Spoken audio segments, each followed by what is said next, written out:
Okay, we are live on YouTube now, thanks.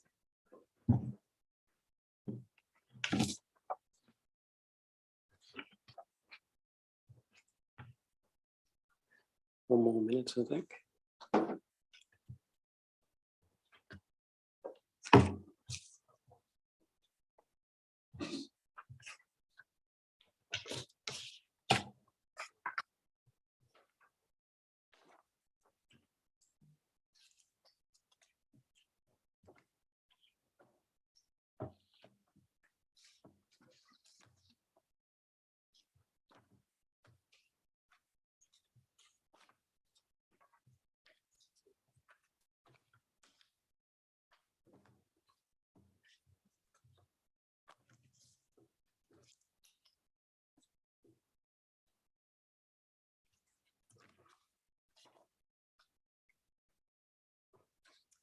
Okay, I think it's 7 p.m. So good evening and a warm welcome to the Rushcliffe Borough Council's Governance Scrutiny Group meeting.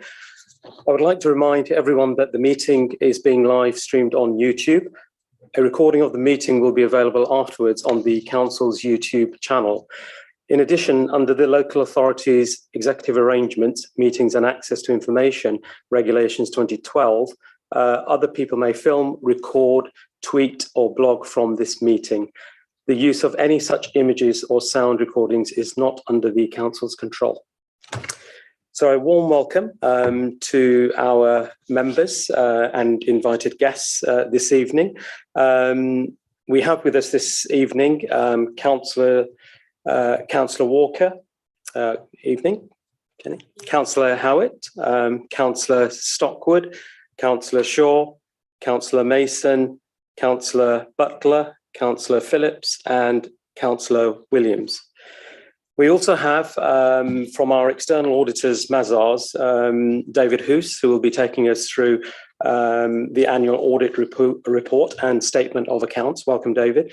We also have Gurpreet Dule from our internal auditors, BDO, who will be taking us through the internal audit progress report this evening. We also have Nigel Carter, welcome Nigel, who's the Managing Director of Streetwise Environmental Limited, to provide the group with an update this evening. And also we have Nick Berry, our Senior Property Surveyor, who will be supporting some of our agenda items. And we also have to my left, Peter Linfield, who is our Director of Finance and Corporate Services, and to my right, Sarah, who is our Finance Manager. And we also have Marie. Where is Marie? Marie's over there. Marie, welcome, who will be taking us through some of the items this evening as well. So a warm welcome, everybody. We have a full agenda, so I would like to move on to the first item, and that is apologies for absence. Tracy. Thank you, Chairman. We have apologies from Councillor Adair, Councillor Beardsall, Councillor Healy, Councillor Sims and Councillor Gray. And substituting this evening, we've got Councillor Mason, Councillor Phillips, Councillor Butler, Councillor Williams and Councillor Walker. Thank you. Thank you very much, Tracy. I apologise, we've also got Tracy with us from Democratic Services. I should have welcomed you as well. Thank you, Tracy. Any declarations of interest from any of our members this evening? I'll take that as a no declarations of interest, in which case we'll move on to item number 3, which is the minutes of the meeting held on, just remind myself, on the 23rd of September, which is on page 9 to 10 of our pack. Do we have any comments, clarifications or amendments to make to the minutes? I don't see any hands up or any clarification sought, so we will record those as approved, Tracy, for the meeting on the 23rd of September. We also had actions resulting from that meeting, and I'd just like to very briefly confirm the progress of those actions. These were specifically around four main areas. The first of those was members seeking clarity on the risk governance process. And we agreed, and I have tabled that for the agenda on the 3rd of February. So I think the query was around having a fuller list of the risks from the Council's register to review in more detail. So that will be coming back to this group on the 3rd of February. We also were asked about comparative figures in terms of being able to make judgments and decisions around some of the figures reported. And the going concern item was the one where this came up specifically at our last meeting. That is a forward-looking view, so it's very difficult to have comparative figures. However, the statement of accounts, obviously from the previous year, are available for members to compare and actually do some more due diligence if they so wish. So that was noted. I did ask around the general reserve, general fund reserve, the 1.5 million reserve figure. Peter, do you want to clarify it just for members? I think that is something that we have determined that it's not a statutory number. Yes, just to confirm, that is something that I normally it's reported specifically when we set the budget, and I have a requirement then to make a statement about the adequacy of the council's reserves. So it's particularly in the, if refer you to the council budget report, that's where you'll see further commentary on reserves and the level of reserves. Thank you, Peter, for that clarification. And the final one was, again, this has been discharged, and we actually had the Treasury Management training earlier this week. There were some questions at our previous meeting regarding the process for investment decision making by our Treasury Management advisors. We've just undertaken the training. Detailed explanations were given at that in terms of the process. So very timely for this meeting. So I'm sure our members are going to have a full list of questions for us this morning when we get to that item. So if we note that those actions were addressed and closed, Tracy, in terms of that last meeting. Okay, so if we move on to then the substantive items on the agenda, the first of which is the internal audit progress report. Could I ask Gurpreet Dillay from our internal auditors to take us through a summary of that?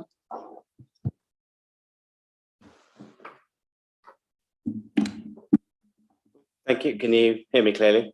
Yes. Yeah, brilliant. So on the internal audit progress report, so on these, there's a page, which I think is page 3 of the individual report, but page 18 of your pack has a table just outlining where we are with the plan. So obviously last time we reported to you our summary of the fraud report that we did, and we have 3 reports this time, one on main financial systems, another on planning in section 106, and a third on corporate governance. So I'll go into those in a moment because they're summarized on the following pages. But just looking at the rest of the plan, we feel confident in terms of completing the plan as per the prior year by the end of the financial year. There's another 3 which are currently in the field work stage, so they will be with you next time round. And the ones that are there after there, we'll have those done by the end of March, and they'll likely then come to the June committee when we'll also issue our opinion. So happy to take any questions now or at the end about progress, but we're confident in kind of where we are with the reports that we're issuing this time round. Following that then are 3 summary pages on the reports. I'll focus on the second 2 because with the main financial systems one, it's a very positive opinion. In fact, it's our highest opinion of substantial, both on the design of controls and the effectiveness. There was one low finding, but it was a trivial matter. On planning in section 106, we've issued a moderate opinion, both on design and the effectiveness of controls. Some of the areas there in terms of improvement, I think those who sit on the planning committee will be aware of some of these delays that we've identified as part of the review as well. So obviously looking at some of the KPIs, the council were failing to meet 85% of householder applications completed within the timelines. We know that there are staffing pressures in that area, which are being worked on to try and improve. And obviously there's been a focus on some major applications as well. Another point from that report is worth probably highlighting from the sample that we picked of 15, 10 of those were not processed within the statutory time limits where extensions had been agreed. And again, I think it's linked back to some of the same challenges as I mentioned with the other statutory KPI of 80 that the council achieving 85% on.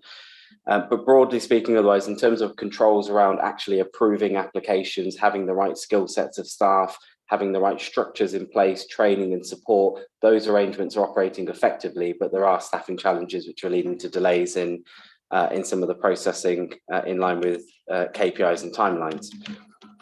The third one's around corporate governance. Again, a moderate opinion. So I see that as a positive. A moderate I kind of see as a thumbs up. There are areas to improve, but nothing material or significant that we would say is not operating from the areas that we looked at. Some of the areas that we identified in terms of improvement, one was around conflicts of interest and forms. Obviously, I know, Chair, you've just asked for declarations at the start of this meeting, which is good practice.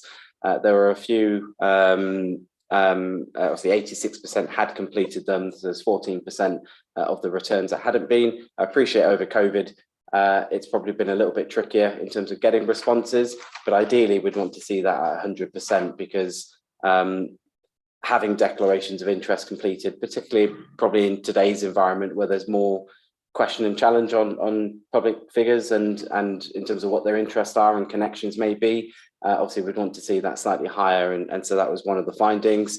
Obviously, you've also just mentioned training as well. And so whilst we saw some pretty good levels of compliance and training in many areas, we've highlighted there in the summary, you can see there are some where the training is still has some instances of non-compliance, and obviously to inform members to make sure you're as well equipped as you can be to then scrutinise and ask the right questions and be aware of the environments that you're discussing. We'd want to see some of those compliance levels be higher than they are. There was one other which is not necessarily summarised here, but I think it's worth picking up on because it was mentioned at the last committee. So it was a low-level finding, and we summarised the highs and the mediums, which was around the Redmond review. So obviously that was a consideration on the back of the review about independent members. What we had in that low finding is just to say that we're aware that CITFA and the LGA are likely to issue guidance on this in the future. So whilst at this stage, we'd say it's a lower risk, there could be more attention around that. And I appreciate as a committee, you had a discussion and made a decision that's not a route that you wanted to take. We flagged it as a low level area to say that you might want to consider that in future as further guidance comes out, it might be something you want to revisit or consider something along the lines of a skills matrix to just be certain about decisions that I know that you took at the previous meeting. So that was a low level finding, but I thought I'd flag that as it was mentioned at the last committee. There's also our sector update there, which I'm happy to take any questions on, but it just picks up on a couple of key things that have been happening recently. But that completes our progress report. Happy to take any questions on those areas. Thank you very much, Gurpreet, for that very comprehensive overview. So I mean, I think you're reporting good progress. Just a point of clarification on the declarations of interest. It's 86% had not completed them. I thought you said 14 hadn't and 86 had. The report. The latter's correct. 14% haven't and 86% have completed is the correct position. Right. On page 21 in the report, it says at the time of our review, 86% of councillors had not updated. I'm pretty sure I can repeat that that's incorrect. So sorry, it says 86% haven't. Apologies. Apologies for that. Yeah, 86% have completed, 14% have not. Okay, thank you. Thank you for clarifying that. We need to have that amended in that case. I think we've had 3 reports, as you've said, a moderate, 2 moderate, 1 substantive, which is very encouraging, and some issues around the Section 106 statutory time limit completions and so on, and the declarations of training. Are there any questions from members in terms of that particular report and some of those key highlights which Gurpreet has presented to us? There was 2 show of hands. I think Councillor Butler, yours went up first. Thank you, Mr. Chairman. Just a couple of queries on the planning and S106 page. Is there a slight contradiction where you've got areas of strength And there's a third point down. It says council decided on a high number of applications and agreed fewer extensions, which for clarification is not extensions, but it's extensions to time, I assume, for deciding planning applications.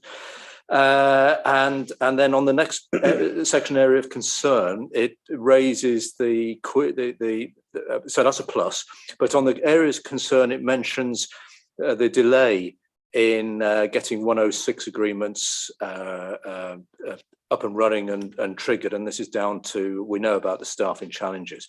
Could that be because, I mean, does one have an impact on the other? So in terms of perhaps our staff having to spend more time on dealing with new planning applications coming in, and it simply takes away the opportunity to follow up 106s. Is that a sort of reason for that, do we think? Gurpreet, do you want to come back on that?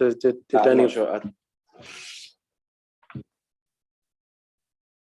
On section 106s, there's now there are dedicated officers on section 106s, so I would hope that they will be picking up that part of the work, because they deal with section 106 and SIL. There's a sort of some officers dealing with that, so I don't think there is that contradiction. Because 106 is very important, because we all know, certainly as councillors and members, most of our areas we've got quite substantial developments going on one way and another, and many of these have 106s in place, and of course we often get asked what's happening about the new roads or the new health centre or whatever, and so in a way I'm glad it's picked up as an area of concern. No one likes to see an area of concern, but it's been identified because it's so important that we keep on top of this 106, because if we're not careful, time will run out, won't it? Because you only have a limited amount of time for 106 to be spent, and we don't want to lose out on any opportunity to get money invested in the relevant areas. So I think as long as we've picked up on that and the team is aware, then that sounds good. And one other very quick question, it's a sort of more of a procedural question. Where you say 10 out of 15 planning applications tested were not processed, etc., within statutory time, how do you pick those to test? Do you pick them at random, or do you just sort of do you say, can you give me 10 or 12 applications to look at? So I mean, in this particular case, I can explain more generally. Sometimes we may pick them using software that will pick them using a random generator, so there's no bias applied from us as auditors in doing so. In other occasions, that's not possible. So we'll always ask for the source data that provides all the applications, and then we might apply a level of human judgment to it to look down to say, does anything look concerning from the transaction listing? Does anything highlight? Does anything that we're aware of from speaking to officers? So sometimes it's a mixture of judgment, or sometimes when we're doing some more transactional things like expenditure testing or payroll, we have no reason to necessarily have information highlighted to us that could be more of a risk. In this case, I think it would have been a mixture of the two. So we would have applied some judgment to it from discussions that we had, and then selected a sample. And obviously, if we do find errors, sometimes we might extend that. In this case, I think when we spoke to officers, we were happy that if we selected more, we would have reached the same conclusion. So it probably would not have benefited in picking a greater sample level. Councillor Butler, does that satisfy your? Thank you very much. Okay, I will pick up on one of the points you made, but before I do that, Councillor Phillips, you wanted to come in. Thank you, Chairman. My question was also on the KPIs, the 85% target. I just wondered how far off we were missing that 85% target, and is 85% still a realistic target given the current climate and the amount of applications we're dealing with? I don't know do we have an answer off the top of indication? my head, unfortunately, in terms of where it is. I will endeavour to find out. I don't know immediately in terms of how far it was. We can get you that information, but I think they are statutory anyway, the time limits. So I don't think we have any particular choice in that. Okay, thank you, Councillor Phillips. Just picking up on Councillor Butler's point regarding section 106, Peter, the reference Councillor Butler made to the fact that obviously we're time bound in terms of spending that money. So do we have an indication of what percentage of the total that we have is in the first 20% of that timeline, or and you know, the 50%, or is some near the end of that timeline? Do we actually have a profile in that way that we undertake? I don't think it's quite as straightforward as that, if I'm honest. But so the answer is what I do know is there's a team that are actively monitoring those Section 106s and where they're at with in terms of the agreements. So I've got nothing else to add on that. But I think the challenge with Section 106 is particularly on spend.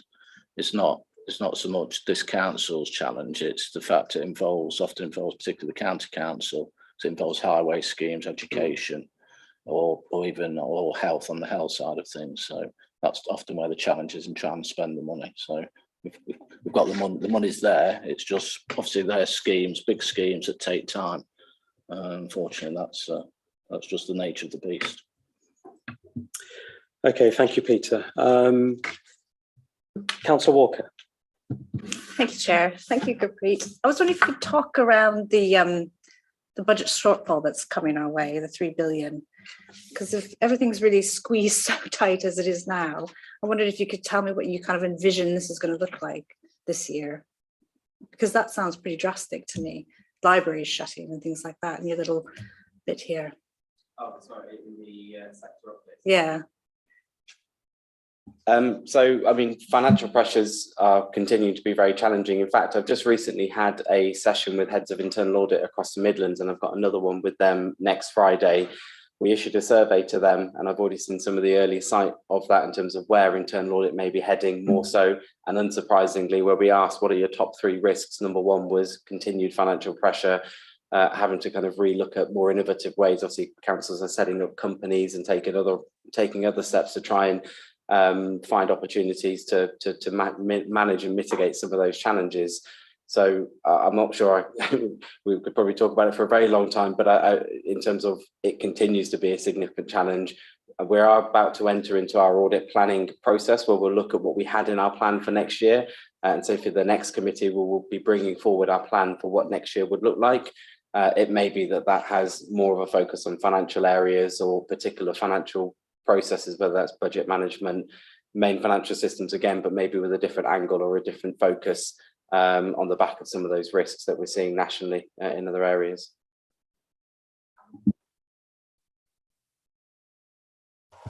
Councillor Stopwood.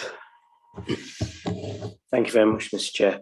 In the value added section, I think it's on page 22 or 24, depending on which marks it said, it just says it's about the new financial management code. And it says, we have looked at the areas that align to the scope of this review and include our assessment for areas not looked at as part of the review. So I was just, I don't know if you're staying for the rest of the meeting, but in the statement of accounts, there's a section where it goes through some of the financial management code elements. Then there's the words to be added. And so are you adding that comment during that section of the agenda, or can you tell us what that part of the report is? I mean, what is the assessment from you of the council's response to the financial management code? Yeah, the new stuff.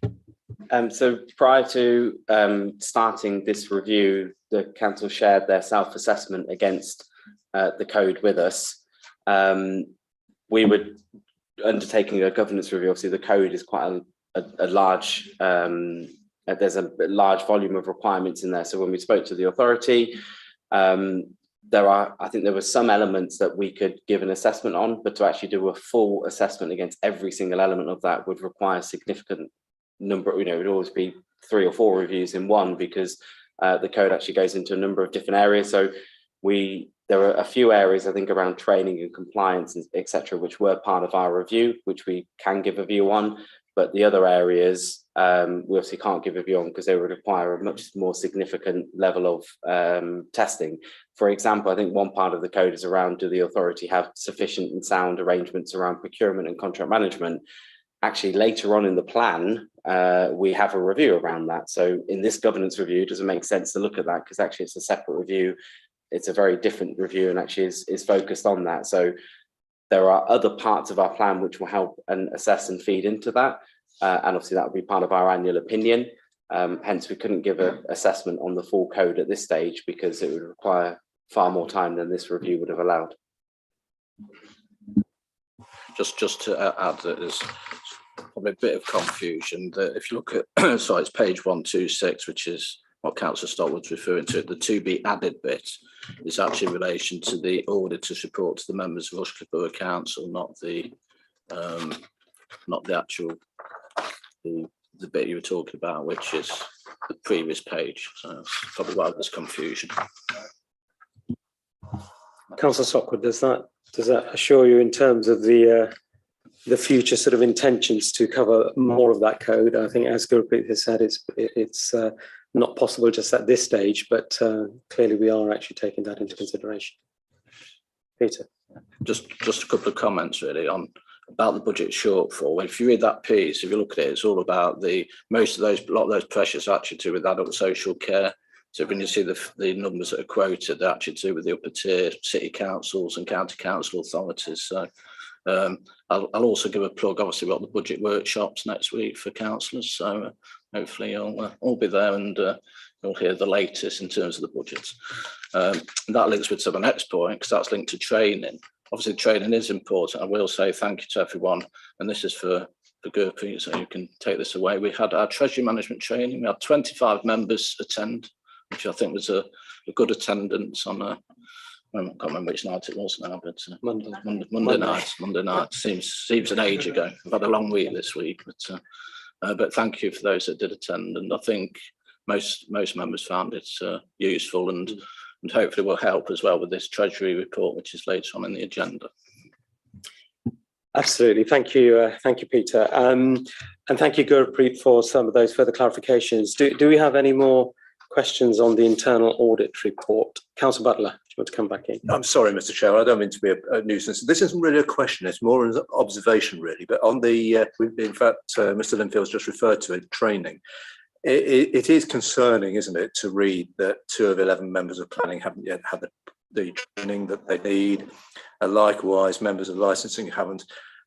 Could it be, we've recently had a sort of reminder, haven't we, all members, about training in general, but might it be worth putting some sort of note out saying it's not necessarily the council saying you need to do this, but it's legislation, to really sort of emphasise the fact that members who think, oh, I don't need to do this, and well, I've done it before type thing, we know they're around, and we've heard it all before. But is there anything else we can do just really to get the message across that it's important for the council as well as the members themselves? I don't know, it's just a thought, just a suggestion. Peter, do you want to come in on that? Well, I think you all should have had an individual training log sent to you on your email. So the purpose of that really is for us to, I suppose, try and use that as an individually wrong phrase, but encourage members to take up the necessary training, and so that's really the purpose of that, is so that there's a bit of a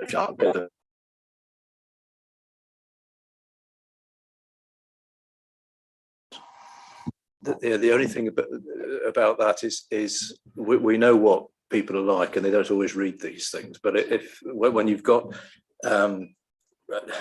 legislative training for regulatory committees, I don't know whether it's just worth reminding everyone that it's not for the fun of it. You need to do this. I don't know. It's more of a sort of more of a group thing, perhaps. I think you raise a very good point, Councillor Butler, and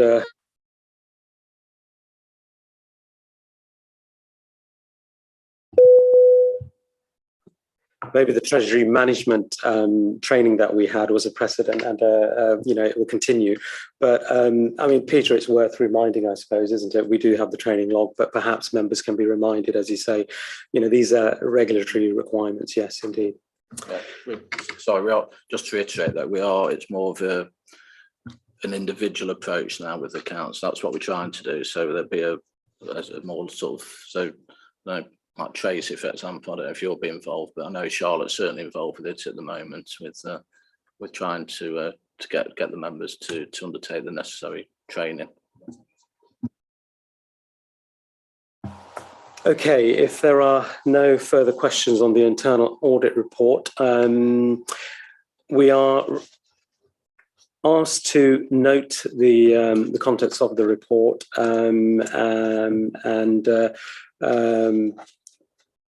Thank you very much, Gurpreet, for the overview. So if we've had a good debate. I think we've had a good sort of discussion around some of the key points in the report. So thank you very much for that. And Tracy, if we could note that the committee, the group has noted the contents of the internal audit report. Gurpreet, you are welcome to go at this stage if you wish to leave the meeting, but you're also welcome to stay. You're welcome to stay. Okay, thank you very much. So if we move on to agenda items items number 6, the annual audit report 2021, which is on pages 27 to 70 of our pack, and also the statement of accounts, which are the bulk of our pack, pages 71 to 220. David, could I ask you to perhaps cover those off as a combined item? I'm sure we'll have lots of questions on both, but I think they do overlap. So perhaps if your summary can do that, and then we can pick up on any highlights. I think, Chairman, with your permission, I'll talk to the audit completion report. The financial statements themselves are probably better talked to by the officers. Fine. Okay. So in terms of our audit completion report, just to probably contextualise this for hopefully members have had the opportunity to read it. In context, this is a very, very clean audit completion report. There is really very little in here to bring to your attention this evening. So in section 1 of the document, you'll see that the audit work is very nearly complete and that we expect to issue unqualified audit opinions. So that's the positive end game that we are very close to. We note in that section 1 as well, our work on value for money is ongoing. Our opinion on that will be issued early in the new year, but there's nothing at this stage that's causing us any concern. And then I think pleasingly in respect of section 2 on page 37 of your pack, that identifies just a handful of minor areas of audit work that are still ongoing. They're all flagged green in my parlance, so they're unlikely to impact on the audit opinion. We have everything we need from officers to actually finalise those pieces of audit work. So that work will be completed by a member of my team over this weekend. So we're moving towards being able to sign our audit reports next week, which I think is what we've agreed with the council. So we're in a good shape from finalising the audit point of view. Section 4 of the paper takes you through those significant judgments and risks that we will have talked you through at the planning stage. And we have nothing to bring to your attention under any of those banners. We have clean bills of health, so no emerging audit issues there. Section 5 is the piece of the report where we would identify any internal control recommendations that we have from our audit work. And again, pleasingly, you'll see there's nothing to bring to members' attentions. And similarly in section 6, that's the area of the report where we'd identify any actual or potential misstatements in the accounts that we've been given to audit. And you'll see there that actually the only potential adjustment to the accounts arises in respect of the valuation of the assets within the local government pension scheme, which is consistent across all of the Nottingham councils. And that's simply because the numbers in your accounts were based on asset values at period 10. When compared to actual asset values at the end of the year, there is a very slight difference. But it's not material enough for us to say you need to change your financial statements to reflect that adjustment. So from our point of view, Chairman, there is very little else for me to say on this report, really. It is a fantastically clean bill of health. But just before I take questions, really, it falls to me really to thank Pete and Sarah for their support through this process. It has been a very clean audit process. Well, thank you very much for that overview, David. And it's good to hear that it's an unqualified and very clean, using your words, very clean audit report. Before we get on to some of the detail and the questions, I mean, I do have some. I'll come back to these actually. Do members have any questions for David? Despite the fact that it is a very clean report, I'm sure we might have some questions on various aspects of the report.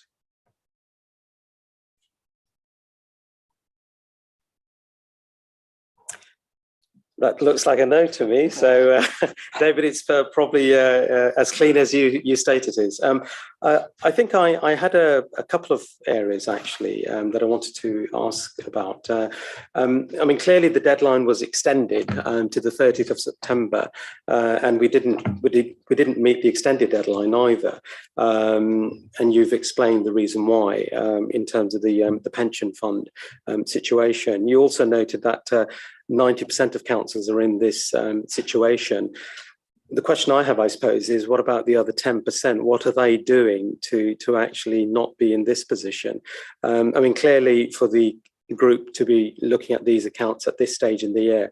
A number of months have gone by, and in terms of this is a clean report, but if there were remedial action required or anything that needed to be addressed or for this group to have concerns about, it does push the timelines out. So I'm just curious as to how we might, as a council, get into the 10%. I think from our point of view, Chair, I think as the statistics say, really, this is very much a sectoral issue this year, actually, in terms of 90% of councils not meeting that timeline. We tend to shy away from the use of the word deadline because we don't think it actually has any statutory connotations.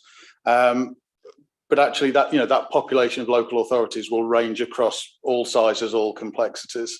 So from our point of view, there is a continued pressure across all of the sector in a broader public sector audit, both from resourcing at our end, across all of the audit firms.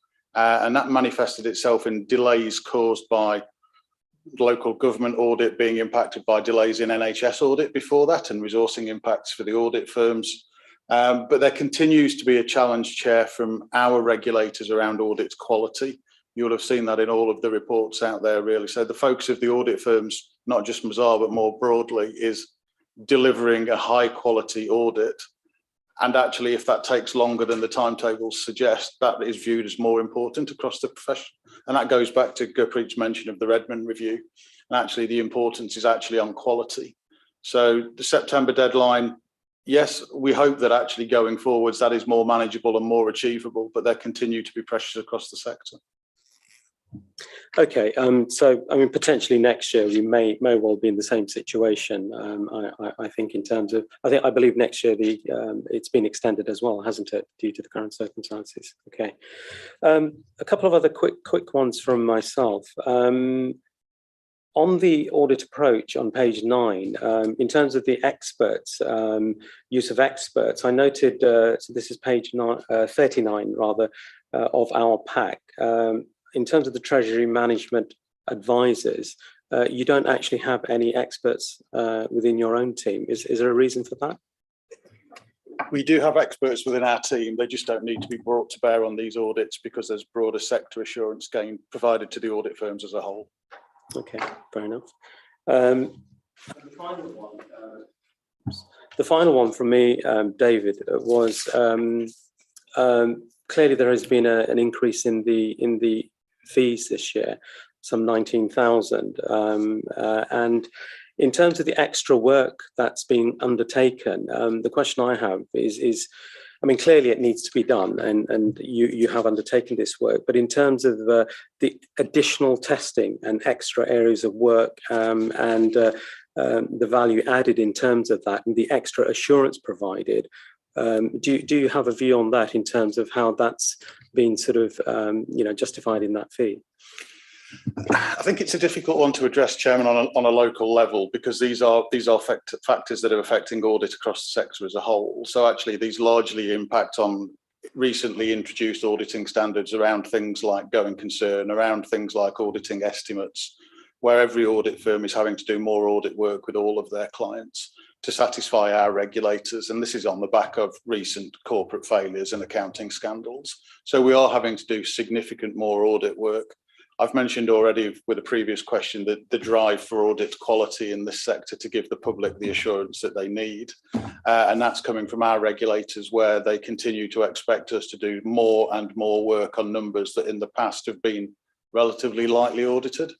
So Nick, from a property point of view, will certainly be seeing more work coming from us as auditors to him in terms of property valuations than probably has ever been undertaken in the past. So at the end of the day, it's difficult. We provide a level of assurance that is different to my colleagues from BDO. At the end of the day, the assurance is the signature on the audit report. But I think it's understanding all of the hurdles we have to go through to get to that feel significantly more burdensome than they did a few years ago. Okay, thank you for that. Peter, did you want to? Yeah, well, firstly, just to reciprocate the thank you. Well, I will thank the audit team. It has been a tough, it's still a tough year, we feel. When I was talking to the chairman earlier this week, because the audit started in July and really carried on pretty much till November on and off, it's been like sword of Damocles over the finance stuff, I'm afraid. But and also thank you to Marie, who's over there, who's if you like, one of the victims in finance that's had to deal with the audit. But, so it has been challenging. There is I suppose, almost a bit of a perfect storm at the moment, both in audit and accountancy, in that there's standards pressures have increased. COVID's added extra work as well. So the audits encompass extra work linked to COVID and all the various grants and assurances surrounded that. So there has been that pressure. But on the other side of it, whilst there's also more work, unfortunately, the resources in the finance, not just in finance, but across a number of sectors, have been diminishing. And I'm sure you've all seen in other areas, whether it's like the HGV drivers as an example, but there's similarly a sort of shortage, the shortages of planners, the shortages of accountants. So it is difficult. And unfortunately, when there are shortages, that means often you end up having to pay more for people as well, and obviously that will also drive up costs. So unfortunately, that's where we're at the moment. But it has been a challenging year. Hopefully we can. I did say last year, hopefully with this year will be easier, although in the end it wasn't easier. So, but we're trying to do our best to make things life easy for everyone. The only thing probably it might be worth commenting on, David, just to change on the value for money, and because there is a report that's going to be coming in February. So if you perhaps just talk about that. Certainly. Thank you. I think historically the auditor's responsibility to comment on value for money has largely been limited to a single statement within our annual audit report. And actually, with a change in the audit code that impacts this year for the first time, our reporting requirement is different. So we are required to issue a much more detailed written report on our view on the council's arrangements to manage value for money. So instead of actually seeing just a one-liner in an audit report, you will get a much more detailed report in our annual audit report, which will come to this committee in February, that is actually free-form, written, specifically tailored to this council and addresses 3 areas. So that is quite a subtle change, really, in terms of the amount of work that we have to do, the amount of tailoring that needs to be done to support something that's specific to each authority in turn. Thank you, David, and we look forward to looking at that detailed report in February. Any other questions from members on the annual audit report? No? Okay, in which case, David, may I extend my thank you to you as well and your team for the audit work and the report, and also to our officers, Peter, Sarah, and the wider team, Marie, and so on. And we are asked, it is recommended that the Governance Scrutiny Group approve the findings of the Mazars audit completion report, which we have discussed, and sought further clarification, and also the management representation letter. So I'm assuming we are all happy or we are content to accept the findings of the report and the management letter. In which case, thank you, Tracy. If we can note that the recommendation of this group is the approval of those documents. Thank you very much, David. And similarly, if you do wish to leave the meeting now, feel free to do so, but you're also welcome to continue. I'll stay for the financial statement area, Chair, if I may. Of course, yes, we do have another item. Item number 7, the statement of accounts. So, Peter, do you want to give us a summary, or Sarah? Sarah, okay. Thank you. So as previously mentioned, the statements this year were produced under a COVID pressure environment. So it was a lot more difficult than it has been in previous years. The report covers that the process was complex at paragraph 4.4, and that the deadline was extended, but pleasingly we did meet the extended deadline for producing the accounts. As mentioned by David, there was an increase in the level of review work that was undertaken by audit surrounding the pension fund, ultimately resulting in a delay in their audit opinion. There's also an unadjusted misstatement in relation to those to the actuaries' reports, which is below the materiality threshold, so it's not being adjusted in the accounts. Paragraph 4.7 refers to the main points of your 200-odd page statement of accounts. So I'll just run through them briefly. 93,000 overall net deficit, including the impact of COVID and the grants that we received in relation to them. So an overall net transfer to reserves of 8.9 million, which was a 7.3 million surplus of what was planned. And most significantly, that was relating to the COVID grants that were received.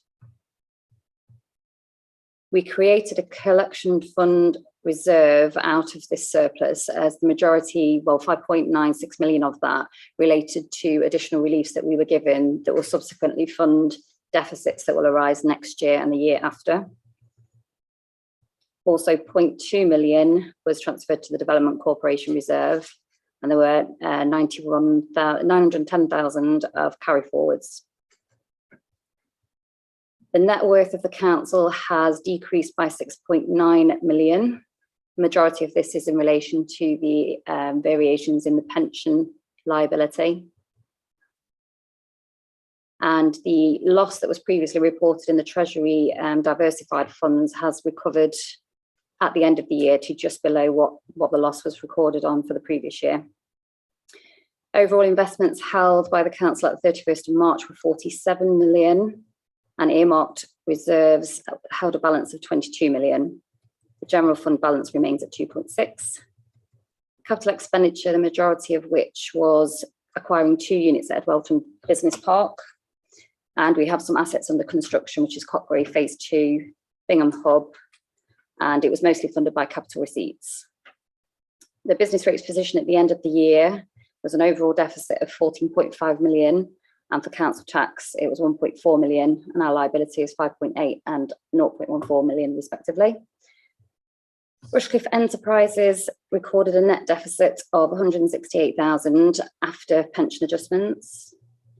And we register major service developments, including Freeport and Development Corporation, Bingham Hub, the crematorium, digital by design and carbon reduction measures.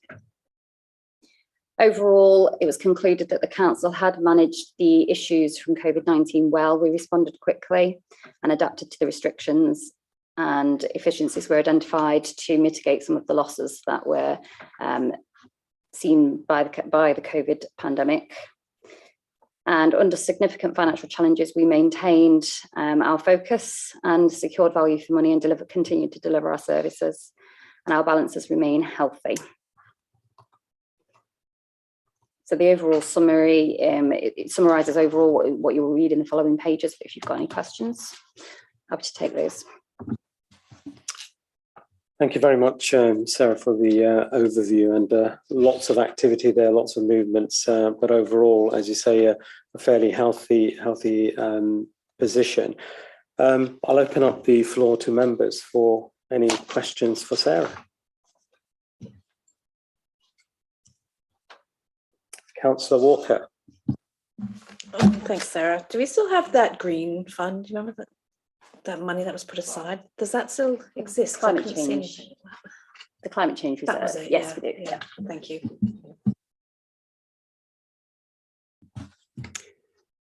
Councillor Stockwood. So we did talk about this last meeting and earlier this meeting that one way to see what happened in the past is to look at the previous statement of accounts. And so what I did to try and help myself along in the process of looking through this document is to remember that I'd read one very similar statement of accounts last year, and we've got another one here, and just try to look at how things had moved forward by having them side to side on my screen, and then on a bigger screen, and seeing what had changed. And that's picked up a couple of points that I feel that I think the narrative that we've had some it's been a complex process, and that there's been a longer process.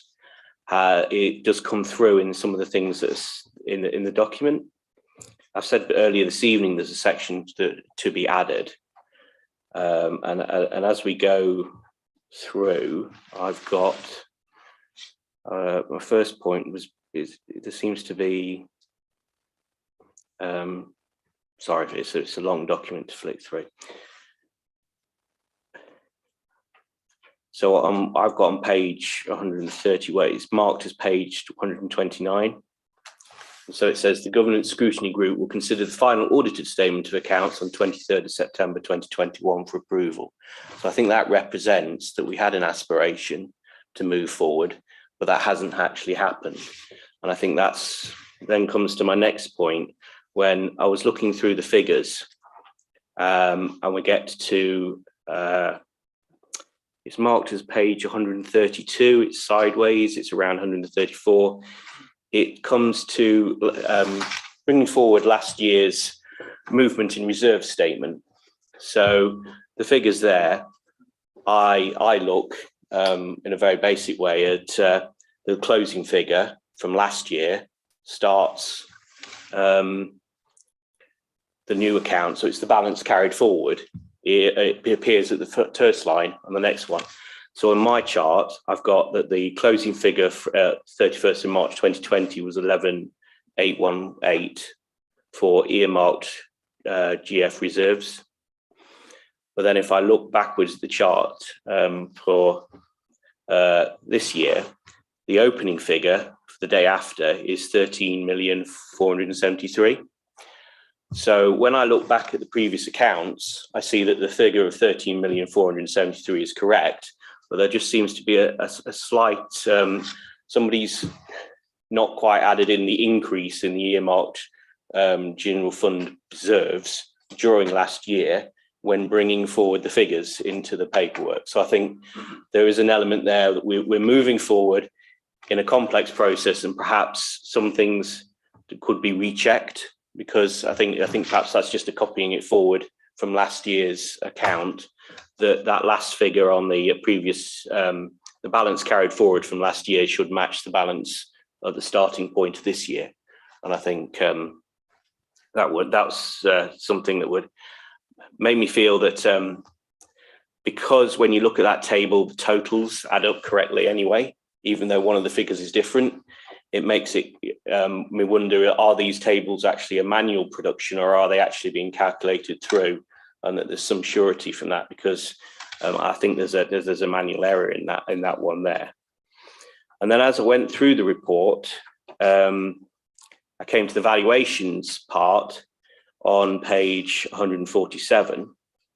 And again, you see, I was just looking at, I think it's on page 47. That's what I've read in my notes. It's not coming up, but there comes to a chart where we're listing.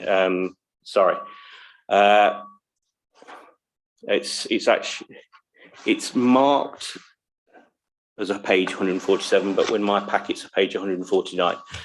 So in the we're talking about there's a chart there just above the words investment properties, and it talks about other land and buildings.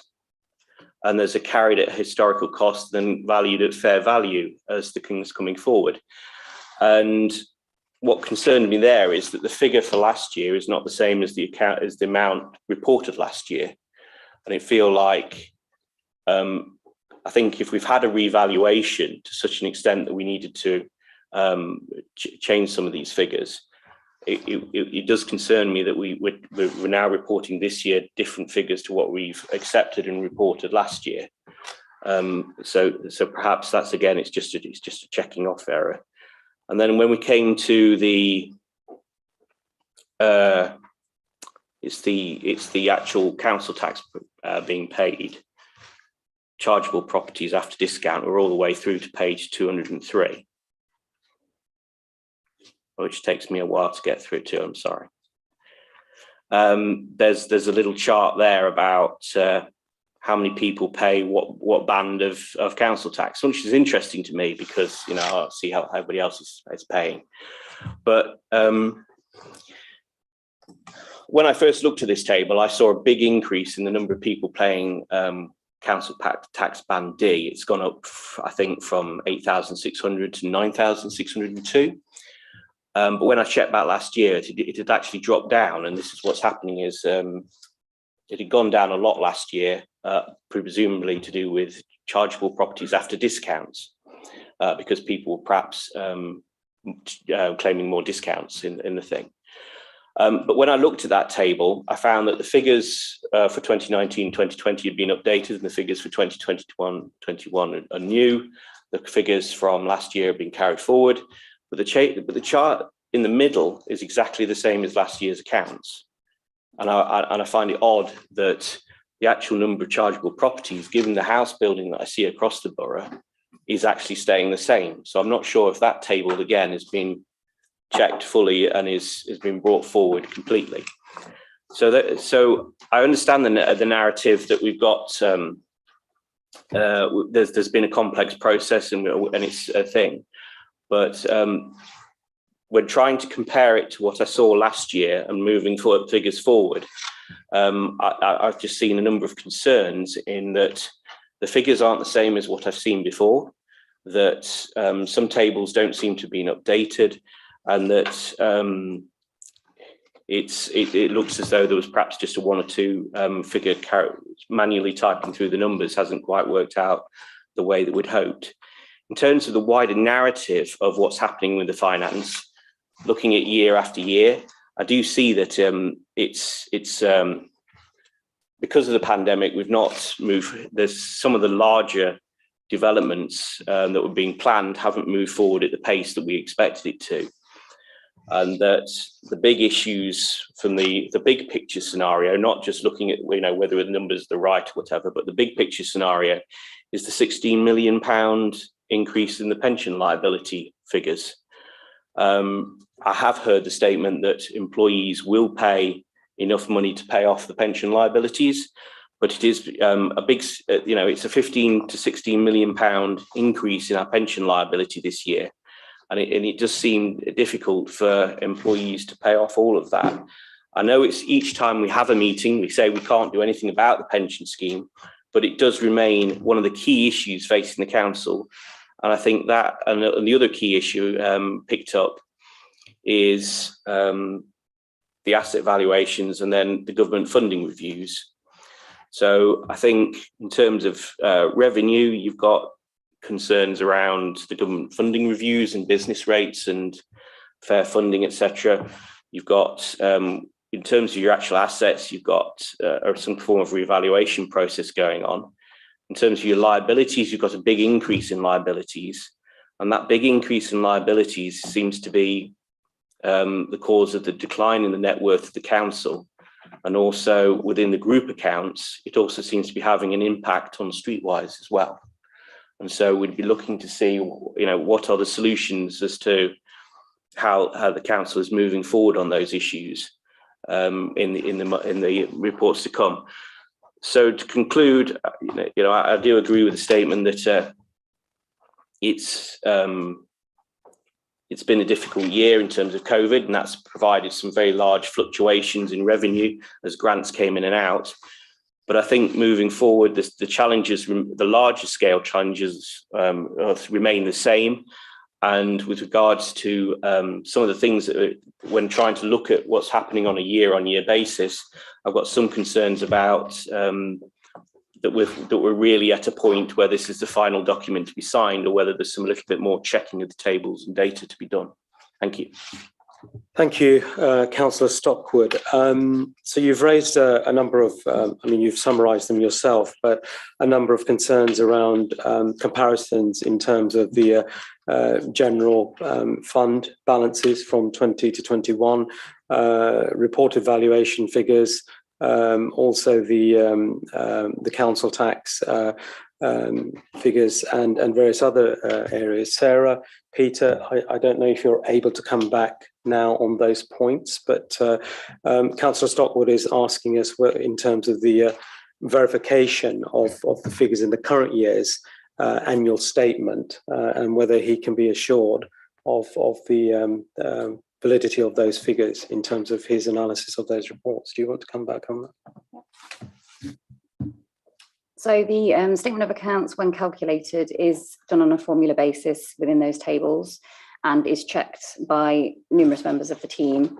Obviously, there was a lot of information in there, and I will go back and check it, but you can see from the numbers on that first table that you referred to, the reason it balances overall, it's the difference between two of the reserves. So the capital receipts reserve contains that extra balance. That's why the overall balance is still balances. I'd have to check back with the note 9, so the previous year information on historical values of assets. I can come back to you on that one because I don't have the answer to that one right now.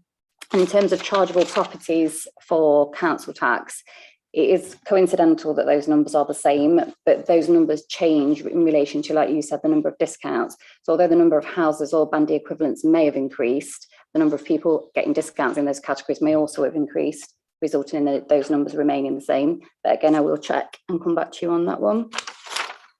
And with regard to the pension fund deficit, you're right, we are talking rather large numbers with the pension liability. It is matched by adjustments in the pension reserves, so it doesn't impact on the council taxpayer at this point. And every 3 years, there is a triennial review that looks at that deficit at a point in time and aims to recover that from the payments that we make on an annual basis, which is why the annual charge changes on a three-yearly basis. Like you say, it does impact on Streetwise as well, but to a much smaller degree. But in terms of hoping to get that balance down over the longer term, that is the aim. At the moment, we are seeing high fluctuations. It does vary the other way as well. So you might see an increase in those liabilities, but also you may see a decrease in some years, depending on what's going on in the economic market. Thank you, Sarah. Peter. Just to add as well, obviously, David can comment, but I know the auditors, they will also be checking the previous year comparatives as part of their work. So to give you that sort of extra assurance, and I'm confident that, in actual fact, that the key, whilst you might say all the previous year's figures are different, well, I don't think they will be, but I'm confident about that. The key thing is that it's the main point is the current year's figures, irrespective of the previous year's figures. I know I'm confident they're accurate, but the key thing is, and going back to pension fund, it's a perennial question about the pension fund. We do get it quite often at this meeting, and it's that there is a triennial review as well of the pension funds. What you find is that I think it's due next year, if I've got the years right. So at that point, the actuaries will again look at the position on assets and liabilities.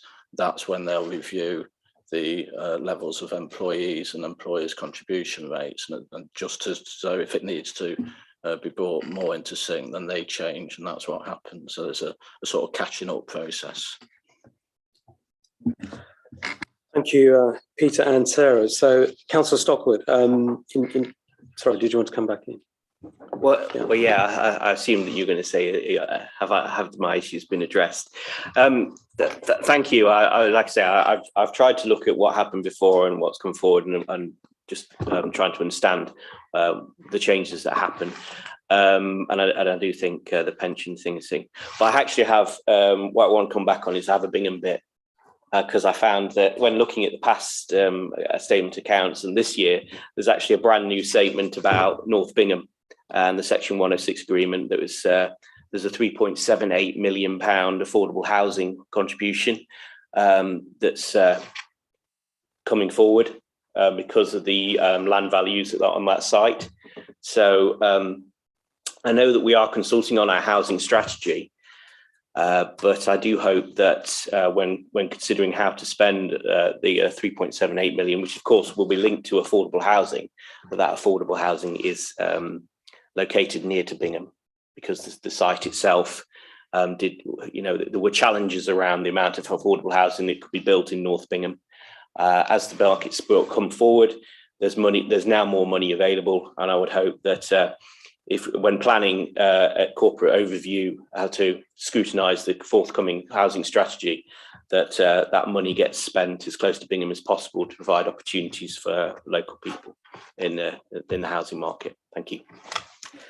Thank you for raising that, Councillor Stockwood. Although I think within this group we're not able to actually make a decision or necessarily debate on that, unless Peter wants to say something. But in terms of your, firstly, thank you for your detailed due diligence and the questions which you posed. That is, after all, what we're here for in terms of our role in scrutinising these areas. So, are you assured in terms of those questions and the clarifications provided in terms of moving forward, or do you want further responses? I'm happy to listen to the rest of the other group's comments. As I say, I've tried to understand the paperwork put before me. I've highlighted some bits I think is positive for Bingham, and I look forward to looking at scrutiny of the housing strategy as it comes forward. We know the rest of the group can now pass their opinions on the matters, I think. Thank you, Councillor Stockwood. So I will open the floor back open again to our members for any further questions on the statement of the annual accounts.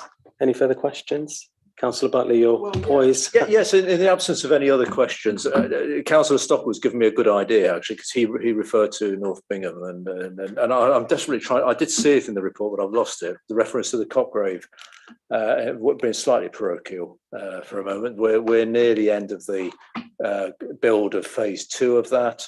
I'm sure I saw it somewhere, but are we happy with the income or the planned income that we're going to get from the units there? I'm sorry, I've just lost my place in here. I just couldn't find it, I'm afraid. But are we generally happy that we're on target to meet the income that we're expecting? Because at the end of the day, that phase 2, as well as being a service to the local area, is an investment for the authority in terms of the capital bill, but also the revenue from the tenants. So have we got a view on that? Or is that an unfair question? I blame Councillor Stockwell because, as I say, he mentioned Bingham, so I thought, well, I'm here, I'm going to mention Copgrave. I do hope we're not going to go through everyone's parish and town council that's here tonight. If that's we allowed that one through. The phase 2, the whole Copgrave balance is something we're all very proud of. I must emphasise that. But at the end, also, we need to be very conscious of the money side as well, of course. Yeah, well, as far as I'm aware, it's doing as it intended. I mean, Nick, I know you're here. I don't know if you've got any comments dealing on the property side. Yes, Councillor Butler, it is. We've obviously got a Heron in there, which has got a 10-year lease, and then we've let 2 of the 3 remaining units. So at the marketed rate, so we are probably over and above what we were expecting so far. So we've just got 1 remaining unit, but that's, consider it's only been completed recently. I think that's it's going pretty well. I mean, I don't know if it is, perhaps in the other, maybe it's in the paper later on where we talk about the commercial properties that you might be. But generally speaking, our commercial portfolio is doing excellently given the pressures that we've been under with COVID and everything else. Thank you for that, Councillor Butler, that question. And before we go around the whole borough's geography and clarification for all members, are there any further questions or clarifications on the statement of accounts? Councillor Walker. Thank you, Chair. Sarah, the graph on page 100. Can you tell me about, because I was just intrigued by the kind of the drop of the net worth, in 2017-16. I was wondering if you could kind of just talk me back to the history of what happened there, or it seems to kind of correlate to the pension liabilities. So I wondered if it had to do with that, or yeah, the net worth does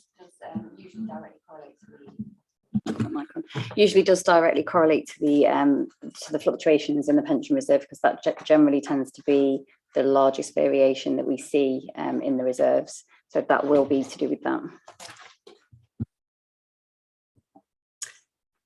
Councillor Phillips. My apologies. I think you had your hand up previously, actually. I do apologise. Thank you, Chairman. It was just one question on the council tax discounts, and that is, how often do we review people who are obtaining discounts?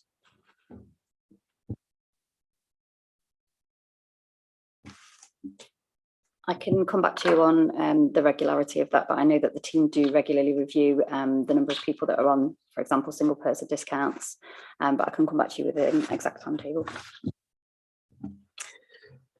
Okay, we've had quite an in-depth discussion on the statement of annual accounts, the statement of accounts. Before we move to one more opportunity, if there are any further questions, otherwise If not, I don't see any hands up. So it is recommended in our officer's report that the Governance Scrutiny Group approve the Statement of Accounts 2021, and including the annual governance statement, which actually came to this committee in June, I think it was, wasn't it, previously? 24th of June, I think it was. Are we content to approve these statements as they are? I'll take that. Show of hands. Yeah. Okay. That looks unanimous to me. So Tracy, if we come in at that as approved. Thank you very much. And David, I will offer again, but you're welcome to stay if you do want to go. Thank you. I will take my leave, Chair. Thank you. Okay, thank you very much. And thank you for taking us through both of those items. Thank you very much. Okay, so we'll move on to agenda item number 8, which is the Streetwise annual report, which is on pages 221 to 252 of our report. And we do have here this evening Nigel Carter, who's the Managing Director of Streetwise Environmental Limited. So Nigel, perhaps if I can ask you to provide a summary of the report, and then we can have a discussion from members on any further clarifications. Thank you. Yes, thank you, Mr. Chairman. This is a backward-looking report, looking at the key operational and financial performance for the year 2021. I think most of us are aware, and putting it in context, is that there's a national growing concern in relation to risks associated with local authority trading companies. And this report also details the measures that are in place to minimise the operational and reputational risk to the Borough Council. Indeed, one of the first measures to minimise that risk is the company structure. As you'll be aware, we do have 3 companies in the group. Rushcliffe Enterprises Limited is the parent company, which owns Streetwise Environmental Limited and Streetwise Environmental Trading Limited. All are 100% owned by the Borough Council. And Streetwise Environmental Limited is limited by a guarantee with a maximum liability of just £1. And the trading company is limited by shares to a capital value of £100. So that's sort of maximum financial liability on those companies. Rushcliffe Borough Council is our main client, and we provide a wide range of services, and I've set those out in paragraph 2.4. We do have a growing client base with over 90 other contracts and regular clients across the East Midlands that we service. And in the report, I've exampled one new contract, actually based in Bingham, where we've been awarded a 5-year contract to manage and maintain the public open spaces at Romans Quarter at Bingham. Now, I think this is a good strategic fit, not only for Streetwise, but for the Borough Council, because we are ensuring that those standards are maintained throughout. So moving to the government's arrangements, Rushcliffe rightly, I think, retains significant control over the companies and are involved with the key decision making. And in fact, we reviewed the governance arrangements back in 2018, and an independent non-executive director was added to the board, and that person brings a level of expertise and an external challenge to the companies. Although we're not required to have external audits because of our size and turnover, we do have them, and that provides an additional layer of assurance and scrutiny to the Borough Council. And indeed, we do employ Mazars, the same company of auditors as the Borough Council. Chief Exec's covering report references environmental credentials, and we recognise that this is growing in importance and something that we've actively pursued over the last 2 years. And I'm very pleased to say that in addition to retaining the ISO 9001, we've also been successful in gaining the ISO 14001, which looks at our environmental management systems, We've also attained CHAS, which is a health and safety award. We've got the gold standard in construction line and considerate construction scheme, where we won a national award last year, a bronze award. And these external accreditations require a lot of evidence that we submit. They are subjected to external validation and follow-up site visits. We've also implemented a carbon reduction plan over the last 2 years. I inherited, when I took over 2 years ago, what I would describe as an aging fleet. And we've taken great strides in renewing that fleet, and we've achieved over half of that. And paragraph 7.1 also sets out some of the other initiatives that are within our carbon reduction plan. So, Mr. Chairman, just moving back to section 5, I mentioned earlier that Rushcliffe maintains strategic control over the companies, and one of the key ways in which it achieves that is through the Oversight Board, which was formerly the Rushcliffe Enterprises Limited Board. And we have to submit a 3-year rolling business plan to them for their approval each year. And that sets out the strategic direction, the investment requirements and the targets over those 3 years, Mr. Chairman. So very much keeping control of those key decisions. Moving on to risks and business continuity. As you'd expect, we do maintain a risk register for the key strategic and operational risks. These are monitored by the board. At an operational level, we do have risk assessments and method statements for each activity. To help with the resilience and business continuity, we purchase a number of services from the Borough Council, including health and safety advice, HR, and ICT. And I exampled a really positive benefit of ICT in the report, meaning that we could transfer seamlessly when COVID impacted last year, and a number of our officers had to work from home. Whilst not relating to the review year, many of you will be aware that the Metropolitan Thames Valley Housing decided not to renew the contract with Streetwise. The contract finished on the 31st of August this year. And I'm classifying this financial year as a transitional year while we realign our resources. But I would stress to the group is that it's not reduced Streetwise's ability to deliver the contract to the Borough Council and indeed any of our clients. In financial terms and operational terms, the performance during 2021 was extremely challenging, as we've heard from officers earlier this year. And I'm particularly proud of the team working long hours and flexibly to keep the services running through the year.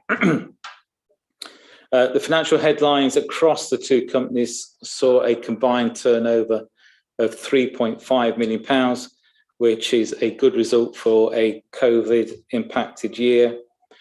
Unfortunately, this didn't translate into a good bottom line, and indeed there was a comprehensive loss after tax of £260,000 for the group.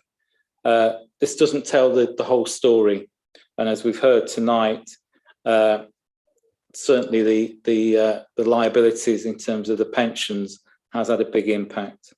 Also, I've set out in paragraph 8.2 that the estimated cost of COVID for the year was £84,000 for the group of companies, which is a significant amount for us and what we had to absorb. The fleet replacement programme, as I've mentioned before, it's been a real success, but did prompt a review of depreciation. And as I've set out again in paragraph 8.3, the depreciation rates have been prudently increased, and some review of residual values as well on vehicles. And overall, the review and one-off write-offs amounted to £108,000. The most significant impact on the accounts, detailed at 8.4, is the adjustment to the local government pension scheme. And you'll have seen in Rushcliffe accounts tonight, the impact was significant.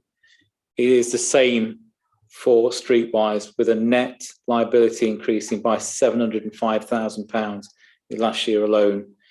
So that's rising to £1.8 billion. Finally, very pleased to say the cash flow remains strong. And at the end of last year, we had just under £500,000 in the bank. The audit is currently being finalised, as you've heard tonight. But again, I'm expecting no issues and likely to get an unqualified report, Mr. Chairman. So as I started out by saying, it was a very challenging year. And given this, I believe that Streetwise is a viable going concern, a view shared by the auditors. It has the financial standing and the potential to deliver growth and profitability in the coming years. Looking at the operational performance at section 10, overall standards were high and were maintained despite the COVID challenges. I'll leave it there, Mr. Chairman. Happy to answer any questions.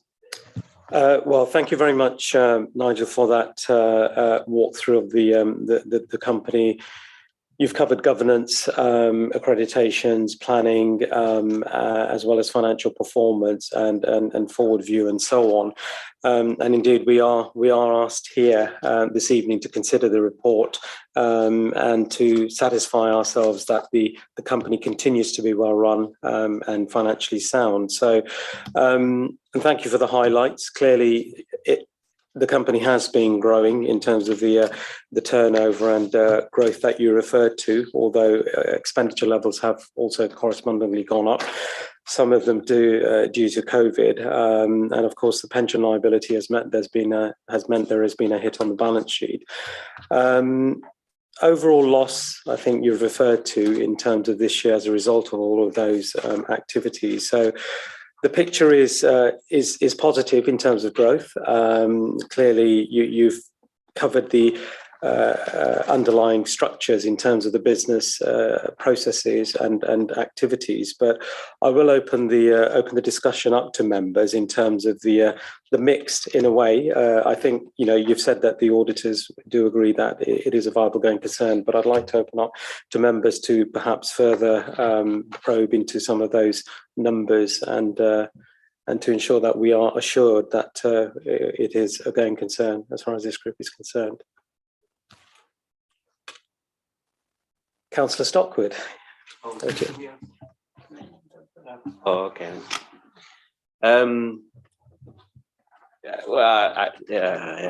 I'll do it.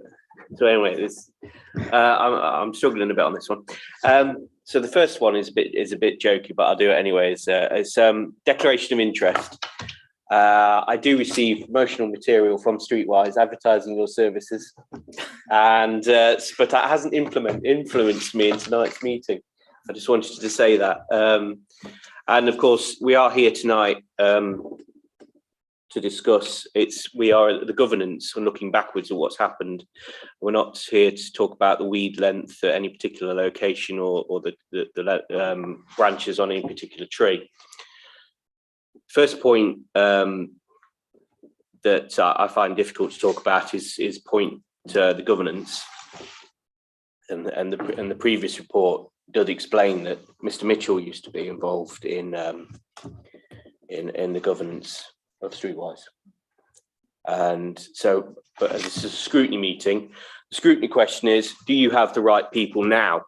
We talked about the structure, but do you have the right people to fill those places, to make sure that you have the team to move the business forward? And so that bit. Moving on to the wider scrutiny issues, where we're talking about that we've been directed towards some specific points. I think at the start, it talks about ability to win contracts and ability to deliver contracts. From your report, you do explain that you have 90 contracts with a variety of organisations, but I struggled to find a comparison to previous year as to whether or not that suggests you are winning more and more contracts and that you have the ability to win contracts, or that's a static figure, or that or the change that's occurring. And particularly a concern that I have about the ability to win contracts that you've mentioned, is that you are actually acknowledging that you are most effective and competitive in a very competitive market in the sub £50,000 market. And that's, I mean, that's a good thing. And it seems you're getting a lot of contracts from that. But Rushcliffe contract is a £1.7 million contract. And when we look at the statements in 6.2, you're not operating with the Metropolitan contract anymore. And so when we talk about ability to win contracts, are you able to win contracts of all sizes? Is the challenge that I think you're facing in the future. I think when it comes to financial standing and environmental credentials, I think the report we presented to you is a statement of accounts and some numbers. Going back to Streetwise, I looked at the Borough Council website. The Streetwise there is mentioned that Streetwise has become a social enterprise, the best of both worlds, public and private. And that, I think, is a particular issue that I'd like to expand upon, because it's not, I don't think you've sold the full extent of what the original vision was, and maybe the vision has changed, but I think there's the thing there, that originally it was the particular model that was chosen, as I understood it, was to have the flexibility of the private sector, but also have the excellence that was seen in terms of social and environmental credentials of the public sector. And so you talked about you're delivering some things environmentally as part of the contract, but the overall aims of your enterprise was to have the higher aspirations for environmentalism and delivering more on perhaps that aspect. And not at all mentioned, I feel now in this latest report, is to talk about social value, because I understood that you do, you're active within communities, and that there's a value of having this structure and this model that is more than just the balance sheet, of a social and environmental as well as the economic element, and that you've got a positive story to tell about how you give opportunity to people who might not have opportunities before, and how you are supporting concerns within communities. And that value, I think, could be sold more in an annual report when explaining why we maintain this particular model. Because I do hear people saying that the correct way to run a public service is by public servants. And the other aspect is, if we're so commercial, why aren't we used to having the private sector do it? But we have here a particular model, and I think the value needs to be considered in terms of those three aspects, not just financial, but also environmental and social. And I think there's a story to tell that didn't come through in your annual report about social stuff. So I've asked a very specific question about governance, which I think is a scrutiny-related governance question. I think in terms of the value of what you're delivering with the Streetwise model that's in operation, and I see it's referred to this as the first full year of trading, I think there's a value there that's wider than that's reported in the annual report. I don't have comparative figures for whether or not you're winning new contracts and your ability to deliver contracts. There is an explanation there in paragraph 10.3 about how there was a dip in delivery, but you've addressed it, and so you can have confidence that you've got that you're on top of the game, and you're delivering those contracts. And so in the points that we've been directed towards, I think I've raised some questions and suggested some way forward in that the wider values of the model that we're looking at tonight. Thank you.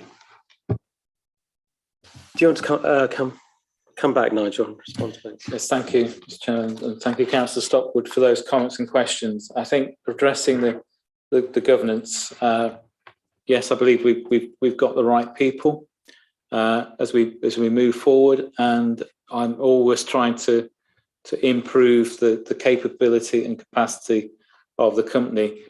In terms of the board of directors themselves, and you refer to the sad loss of our previous chairman, Mr. Dave Mitchell, there is at least two vacancies on the board, and that would be a matter for the the Borough Council through the oversight board to determine and appoint those directors at the appropriate time.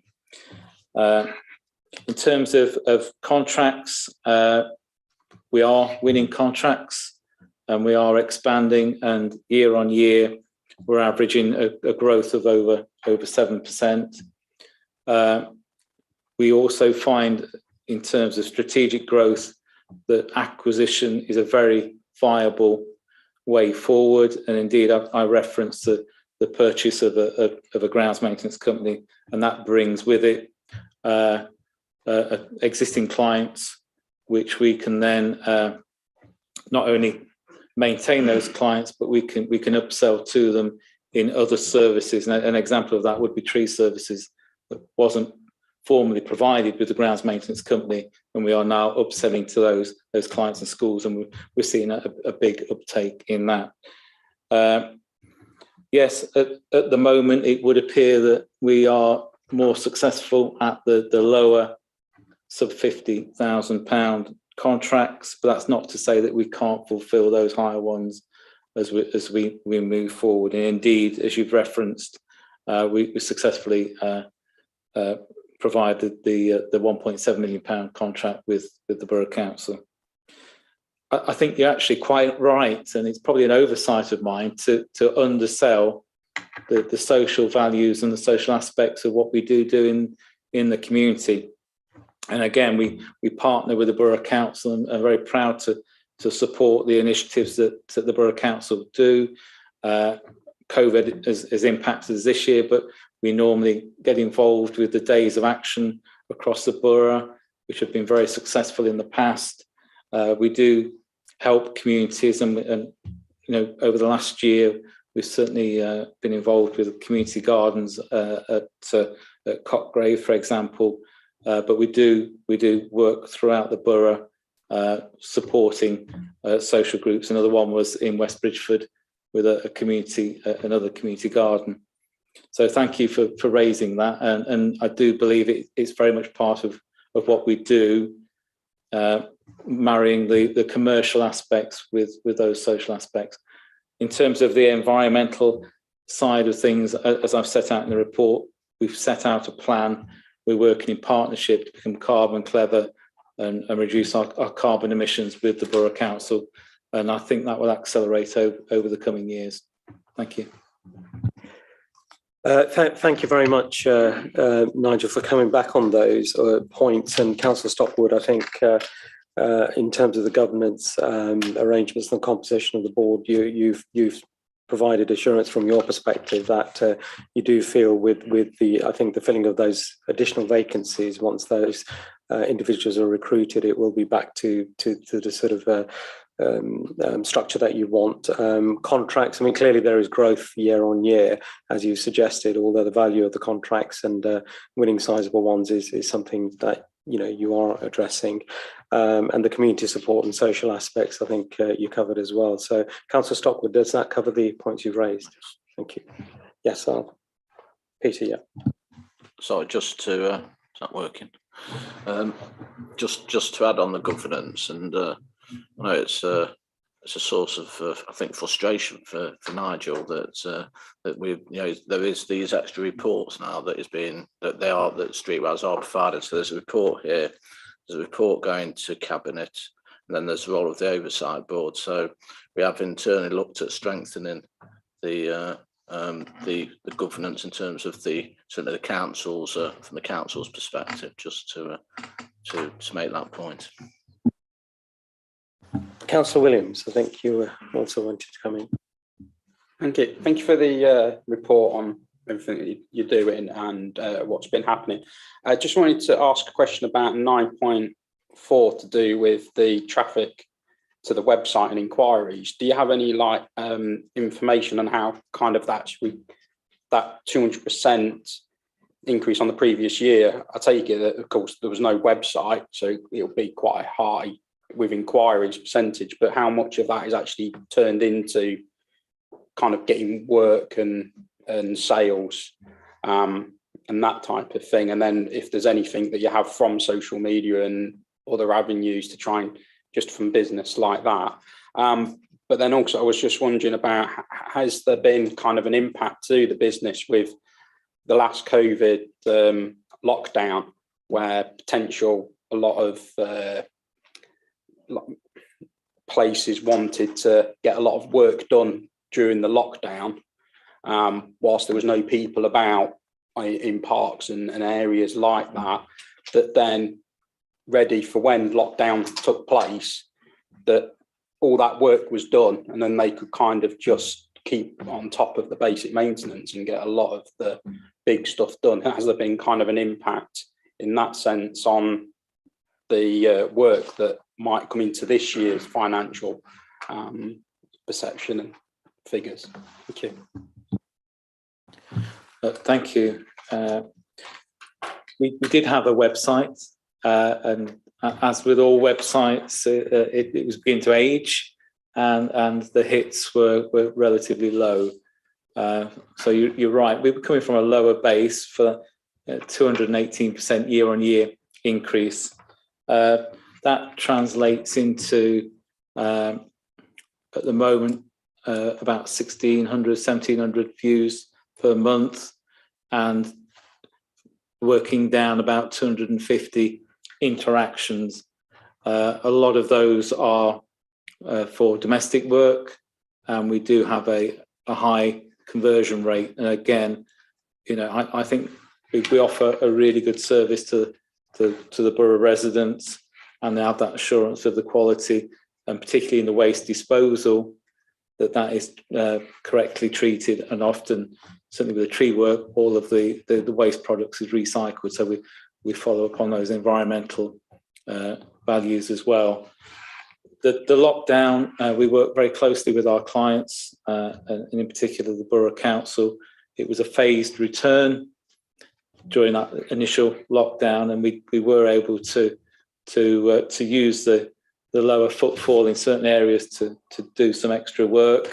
But on the other side, particularly our school clients were closed, and sports clubs were not having the activity. So we didn't see, for example, the line marking and the pitch maintenance. So that side of the work reduced during those lockdown periods. Pleased to say that is returning back to more normal levels now. Thank you. Any further questions from members? Councillor Butler. Thank you, Mr. Chairman. Touching on something you just said, actually, well, I'll come to that in a moment. But first of all, I must say the Streetwise brand is something that we've had for a few years now, and it's well established. It's something we're all proud of. I was going to say it does what it says on the tin, but that's a bit of a cliche, isn't it? I've said it anyway. But so it is good, and we need to do our best to support it and keep it going. With regards to, and this has been touched on with the sales for new business development, in particular in light of the unfortunate decision by Metropolitan, which isn't really going to hit us until sort of in a few months' time. I see in paragraph 9.2, it refers to your marketing, the flyers, social media, and so on, and it also refers to targeted visits. How does that work? Who does that? Do you have a sales force as such, or is it you? Or I'm just not sure how that works. How do you target these perhaps bigger potential clients who hopefully may well make up for loss of Metropolitan or any other business? Thank you. We are a small team, so we do tend to share that between us. We do have a person that's responsible for business development and monitoring the portals, and we do make direct approaches to some clients. And one of those examples would be developers and state management companies. So we introduce ourselves and make presentations and so forth. And building those relationships are actually paying dividends at the moment. And linked to that, and that is maybe a very silly question. It might make me look very silly, and I'm used to that. But the staff who work for you, so it's just people who are doing the sales, or the guys on the ground doing the work, how does the employment work? Are they actually employed by Streetwise, or are they employed by Rushcliffe because Streetwise is owned by Rushcliffe. And I'll tell you why I'm asking that, because I genuinely don't know.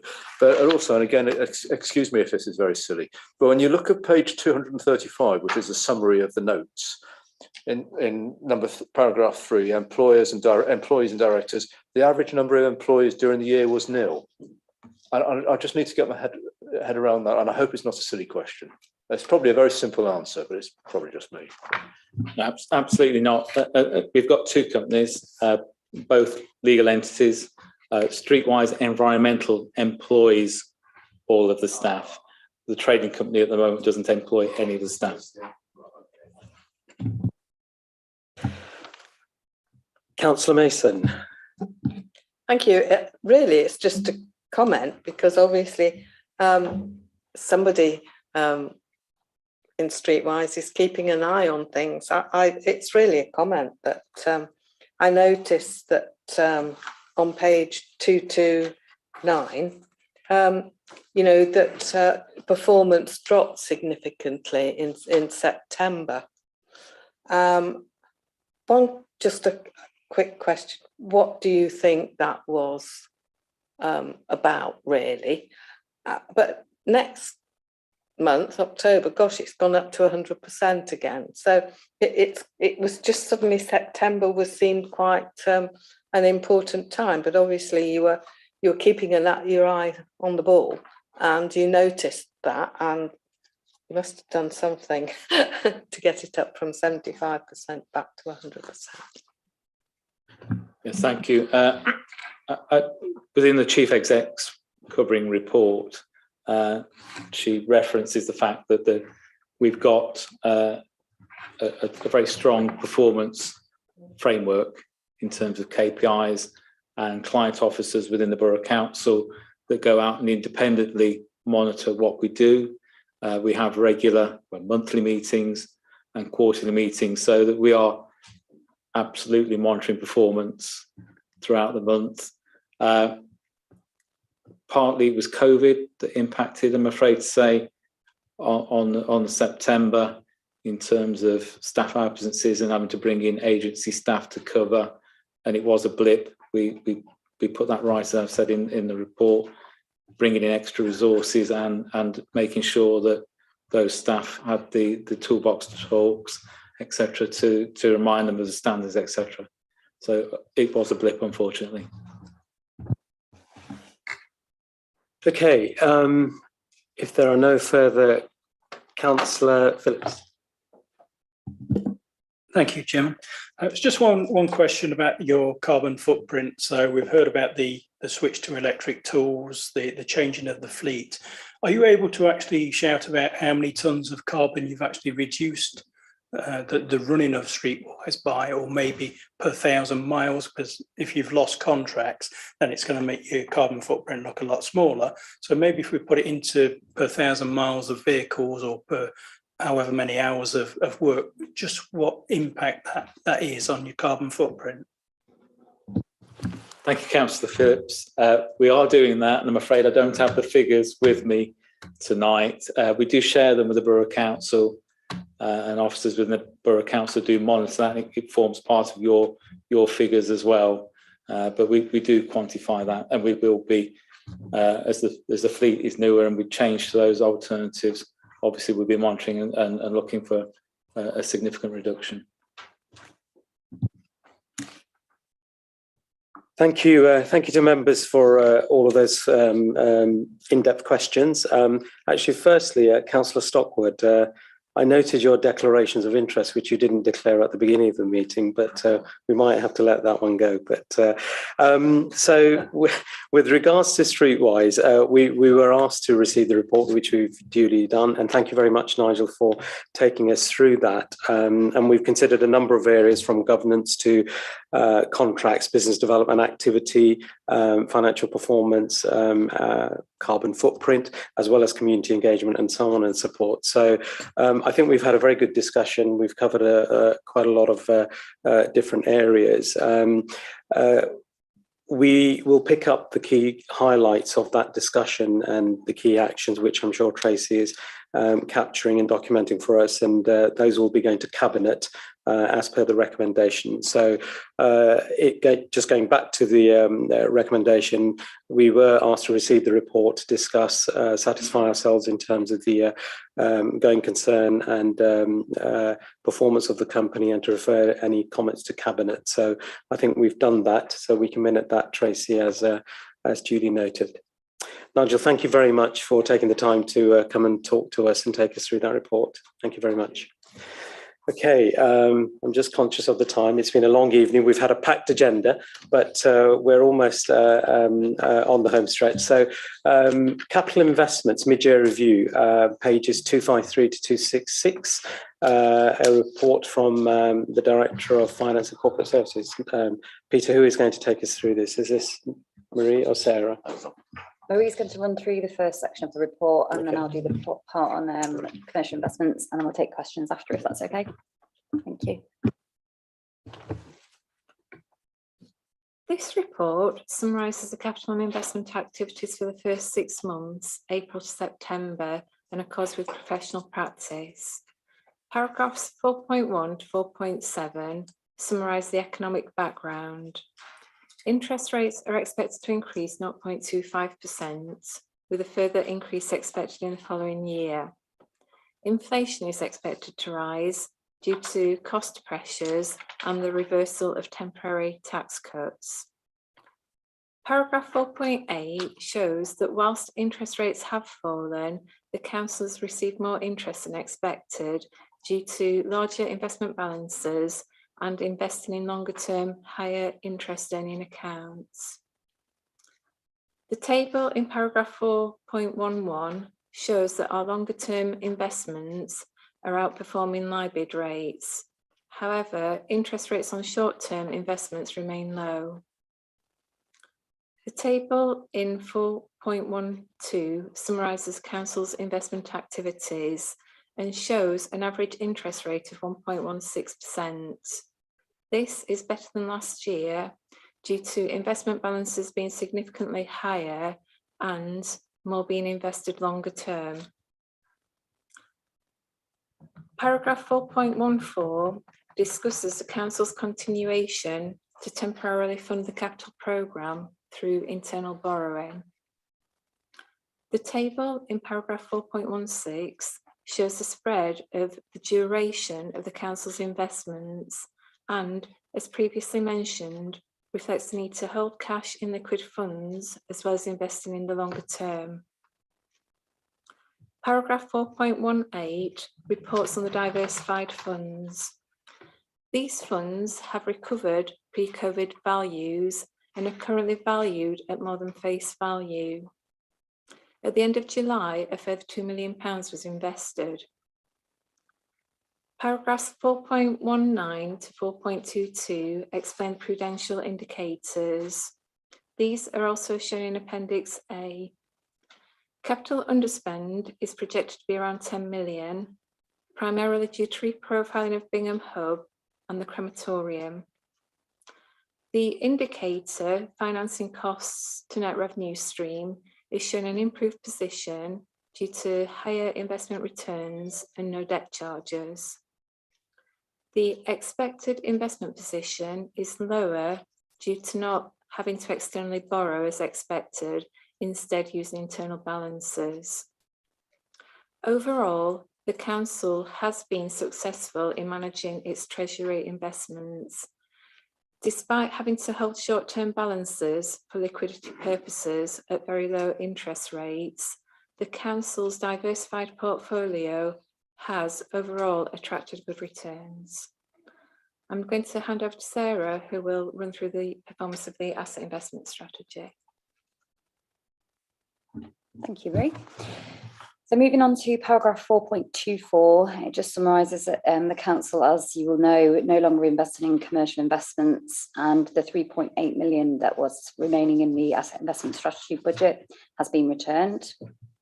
4.26 points to the direction of travel that SIPFA and public sector borrowing is going in. So there is a new code which has been subject to a two-stage consultation. This has resulted, or is expected to result in some changes, mostly focusing on proportionality. and will include some additional indicators such as the liability benchmark, and also some additional reporting requirements. So at the moment we have 3 reports during the year, which is the strategy, the mid-year report, which you're receiving now, and then an outturn report at the end of the year. This is likely to move to a quarterly reporting position. One of the other new indicators is also a percentage of commercial income, but we actually do similar to this new indicator already in paragraph 4.27 to 4.29, discusses the risk to the council associated with the over-reliance on commercial income. And we set ourselves a target of 30% of total council income, and our current position is 22.8%, so we're well within target. The tables at paragraph 4.29 show the spread of investments by sector and value to minimise the risk to the council. And paragraph 4.30, I think that is, talks about maximising the returns on our assets. And this links with item 10 on this agenda, which will be talked about next on the review of assets. In conclusion, the economy is recovering, but interest rates remain low, and that affects the returns that can be achieved from our investments. And changes in the accounting code will restrict what local authorities can do, coupled with the threat of borrowing caps. Officers will continue to be vigilant and report on significant issues. Thank you very much to Marie and Sarah for those highlights. We've just had some treasury management training, I think, on Monday, so I'm expecting each one of us to have a question ready. So where is a flurry of hands? Who wants to go first?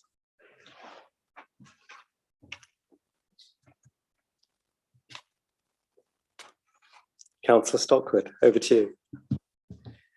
Having carefully considered my training, I know that the report tells me that we're halfway through the year and we're on track. So I'm always pleased to see the return on investments. But other than that, I haven't got any other questions, Mr. Chairman. Training covered a lot of stuff. Yes, indeed, Peter, we did cover a lot of this, but I think in summary, I mean, clearly, as you've highlighted, the position is very good. Our investment income has gone up. The only thing I would actually potentially want to raise is the total on investments is 64.8 million, which is up from 40.1 million last year, obviously, and that is down to the slow capital programme and also grants and so on. The question I have is, in terms of those numbers and the reason they're so high at the moment, what's our sort of forecast for next year when those drop back down to what I might term sort of normal levels again? Has that been factored into sort of the forward view? The movement on the cash balances will be factored in. We're currently in the process of the budget setting and capital strategy setting at the moment, and those will feature in those when they are brought to this group later on in the year or beginning of next year. Yeah, so just to add that, really to reiterate what Sarah's just said, that the treasury management strategy will come in February, I think, beginning of Feb. So when that comes, then that will focus on the projected cash flow position, projected interest rates, etc., etc. Yes, and I mean, on a similar note, I suppose the figures include in para 4.15, you noted that 29.3 million of that is section 106. So again, once that is released, I'm assuming the same principles apply because the balances are very high, obviously, because of all of those different factors. Yes, you are right. A significant proportion of it is section 106 money, and whilst we do continue to receive that, we obviously are paying out at different rates, so it can vary, and we do our best to forecast that position, working with the planning team as to when they expect those receipts and expenditure to happen, and then we factor that into the cash flow as well. And Councillor Butler. Oh yes, now that links in. That's a good point actually, 106, because it links into what we were discussing earlier on, doesn't it? That the challenges we've had in the planning team to be able to access to 106 for all sorts of reasons. It shows how important it is because it then reflects in reports such as this. Just the other points I was just going to make, really, just for interest, really, we are, no pun intended, but borrowing. We are quite, well, are we quite unique? And there's no such thing as quite unique. Are we quite unusual in the fact that we don't borrow, or we certainly haven't borrowed for a long time, and we don't seemingly need to, certainly not externally. How do we compare in the greater world of perhaps similar authorities? Peter, do you want to come? Well, I don't. Unfortunately, I haven't studied every council's balance sheet, so you have to forgive me on that particular point. But generally speaking, we, as a debt-free authority, I'd say we're probably in the minority. Yeah, that's an interesting, good position to be in, despite the very low interest rates. But ideally, it just shows as we learnt the other night, the importance, the prudence, and the forward management. So I was listening. I think the training was so good that we've understood this report completely, and we're satisfied and assured that Councillor Stockwood, you want to come back in? I think there's within council debate sometimes two issues that come up which aren't directly related to the fact that the chart shows that performance is above target, so that's thing. But there's two issues that come up from councillors. One is this council does very well and is unusual because of the overage over Sharp Hill, and there is a political debate as to who should get that money, and it's a Rushcliffe asset that was sold and it's spent across Rushcliffe as appropriate on the council's whole projects. The other issue that I've heard raised is about 106 money, that if we have a lot, we've just said that because we have a lot of money to manage, that we get a better rate of interest. So you've got Section 106 agreements, and it's important to note that when the extra interest you get on the Section 106 agreements is increasing the money that then goes out to the community facilities that those 106 agreements relate to. So there's that element, but because the overall pot of money is bigger and you have more to invest, Rushcliffe's money to invest is also benefiting from the higher interests, because the rising tide raises all ships. If you've got a large pot of money, you're getting a higher interest, but if you spent the 106 money, you'd have a lower pot to bring in, and that would affect both the returns on the interest being generated on the 106 money and the interest being generated on the Rushcliffe. I think the suggestion is that there's a narrative there that suggests, when I'm not agreeing with it, I'm just saying that by not spending the 106 money, you've got more money to invest, and that gets you the higher interest. I think the key point is the council is proactive in with dedicated staff pursuing Section 106 arrangements and ensuring we're getting the community the money spent from getting the money from developers, even though we're not punishing them for failing to pay late, but getting the money from developers and making sure that our housing developments are accompanied by appropriate community facilities. And I think we've got a dedicated team to do that. And so I know there are those two particular concerns that I've heard mentioned in council, but I think there's an explanation given regarding both of them. And I think just repeat that explanation, I think, is beneficial at this point in time. Thank you. Thank you, Councillor. Sarah. Sorry, just to clarify, the value of money that we have to invest doesn't affect the interest rate that we get. So it's all dependent upon which fund you invest that money in. So even if we didn't have Section 106 money, our interest would be the same based on our decisions where we invest that money. And just to add, whilst we've got all this money, unfortunately, interest rates are at record lows.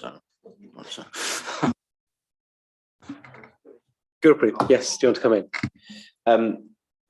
It's more sometimes when I look at Treasury than local authorities, if you kind of go back 12 years, the focus then was financial security, Icelandic banks, and understandably, that's where Treasury was at.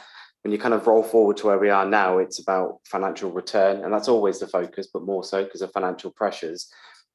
When I've been speaking to colleagues and looking at other sectors, it's probably more just a marker for people to think about, is what we're seeing some authorities doing now more so is looking at social value, but from investments. So the buzz term that you would have possibly heard is around ESG, so environmental, social kind of governance and ethical investments. There's a couple of authorities I've seen who've already put those into strategies and started to say, how do we get assurance that our fund managers are doing and taking on those considerations? Are they signed up to UN principles about, I think it's called PIR, which is around protecting investments, but ethically? And we're just seeing if that's the kind of trend from before, let's kind of look forward. That's the future trend. So it's almost just an observation from me that that's where we're seeing some local authority treasury strategies more moving towards, is that focus, not just on money, but also kind of ethical investments as well.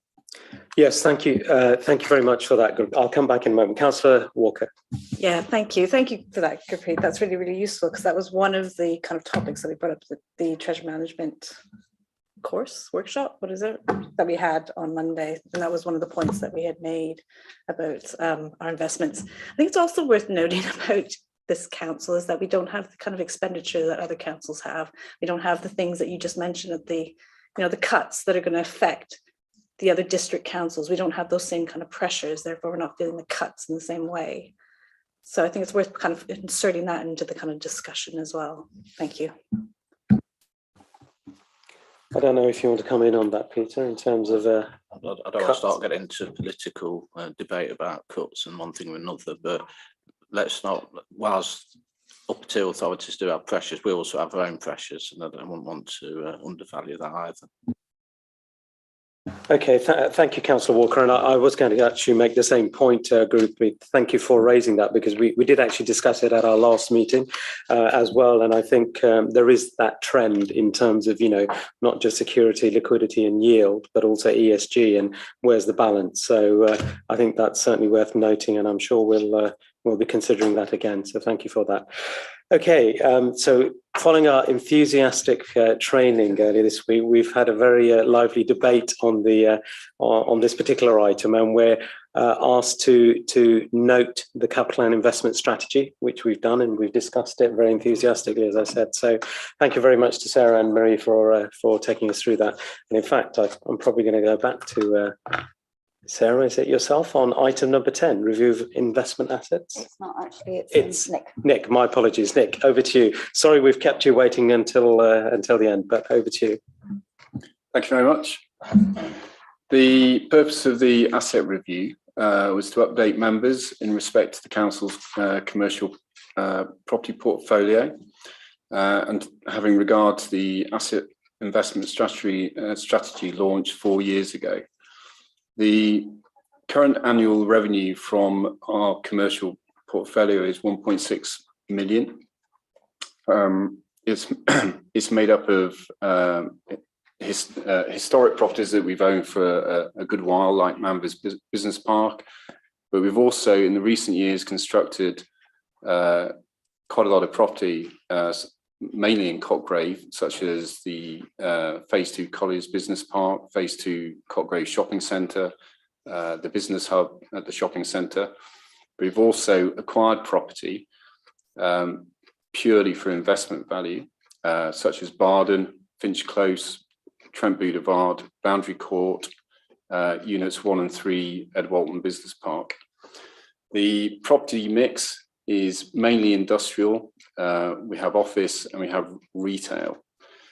The review looked at a wide range of factors, including asset value, the current asset value, projected asset value in 2026, rent, current rent and projected rent, yields, maintenance costs, which were to be predicted over the next 10 years, lease length, age of asset, EPC rating, and then we also added our own risk rating for all the properties, which included statutory risk, covenant risk, condition risk, and economic obsolescence risk. The having gone through each property that we've got in our portfolio, pleased to say that we've actually got a very good balanced portfolio. There are no properties which are deemed to be a major risk. The majority of the properties are moderate or well below. The highest risk rating we had was 4.75 out of 10. It does highlight a number of properties that we've looked at in more detail in the report, and those are noted down in the report. But in summary, the property portfolio is balanced. It's coped with COVID extremely well. Our occupation rates remain very high, and that's the summary of it. Thank you very much, Nick, for that summary and overview. I'll open the floor up immediately to members. Do we have any questions for Nick in terms of the property portfolio?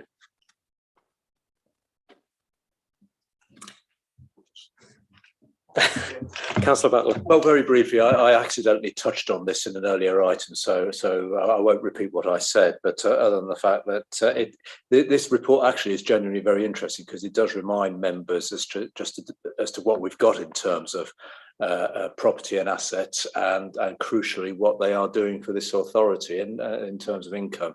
And ultimately, they're helping the residents as well, because it's helping to keep council tax down. Because it's a very useful income for the authority. So be very slightly light-hearted for a moment, and I referred to Cotgrave earlier, and I'll refer to it again. If any members have not seen the wonderful assets that Rushcliffe has in Cotgrave, do come along and have a look, because it's all pretty good, especially around the new hub and shopping area. Just one minor point, one question, and it's not a biggie, it's not a problem, but where we're talking about property showing some risk, and in particular the Barden property, which is a fairly recently purchased property.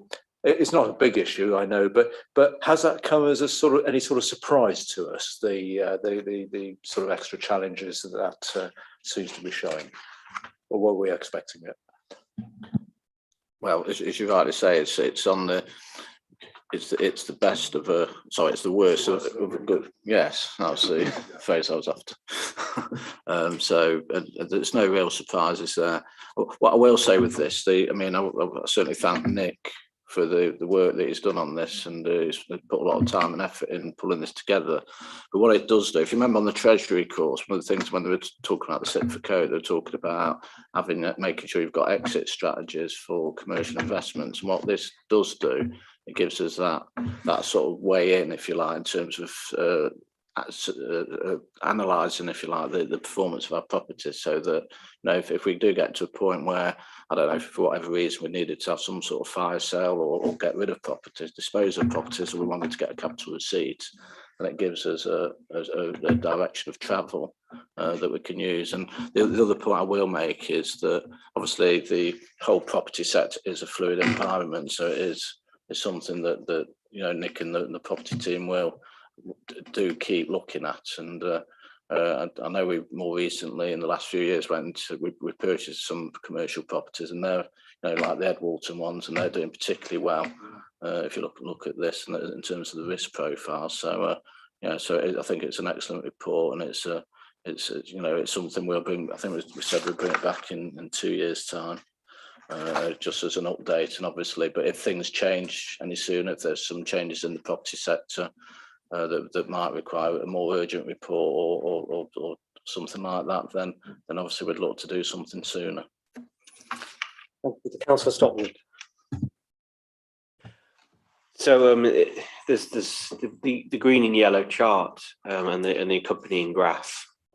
So in terms of governance and risk, it seems that the estimated annual rent trend, there's some big numbers in negatives at the top of the chart in terms of drops in our actual rent, and then you've got some big values for net 5-year risk, average risk, and in the table and in the graph, The graph shows you've got maintenance costs and risk.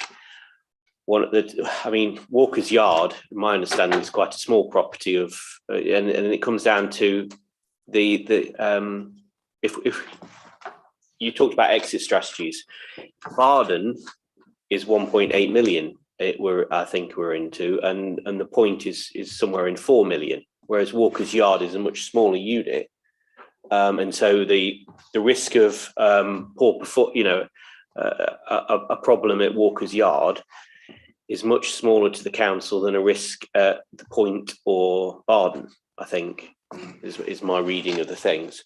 So I think this report goes hand in hand with that some of these risks, the actual properties, if there are serious problems at them, are much bigger risks than others, because some of them are little shops. I think a kiosk at Bridgeford Park, it's not going, even if it was terrible, some terrible problem with it, it wouldn't have a massive impact on us.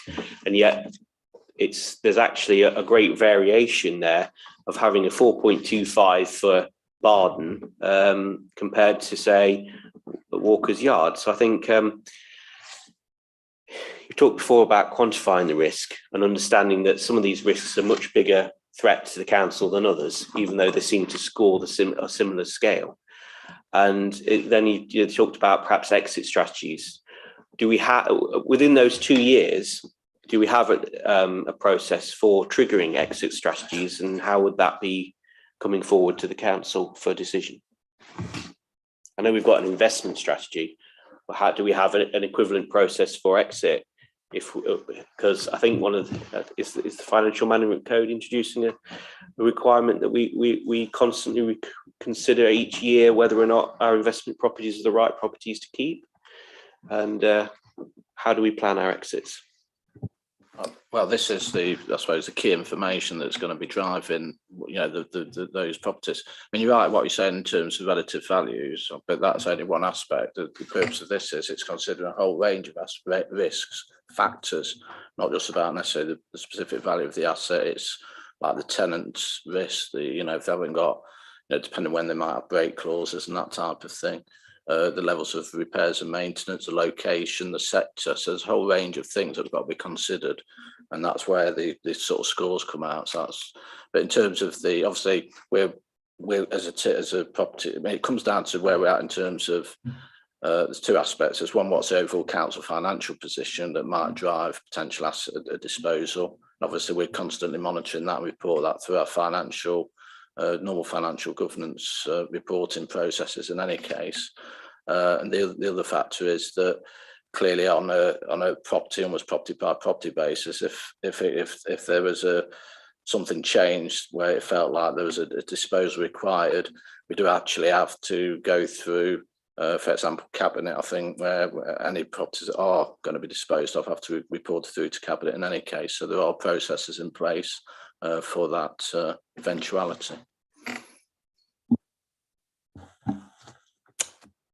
Any further questions on the property portfolio? It is worth noting, though. I mean, 1.6 million is, I think, very, very, very good in terms of that rental income. Although it was noted, I think 35% of that, Nick, is due to the recent acquisitions, the Ed Walton properties. So it's obviously got skewed recently in the positive, but counterbalancing that, I think, is the maintenance cost of the rest of the portfolio, and we do have in paragraph 6.1 in the report, which does highlight that the projected enhancement costs of the assets covered in this report form part of the council's current and proposed capital programme, and provision will be made for these future liabilities. So I suppose that's the only qualifier in that, but overall very positive, and I think that's been noted in terms of the contribution to the council's finances.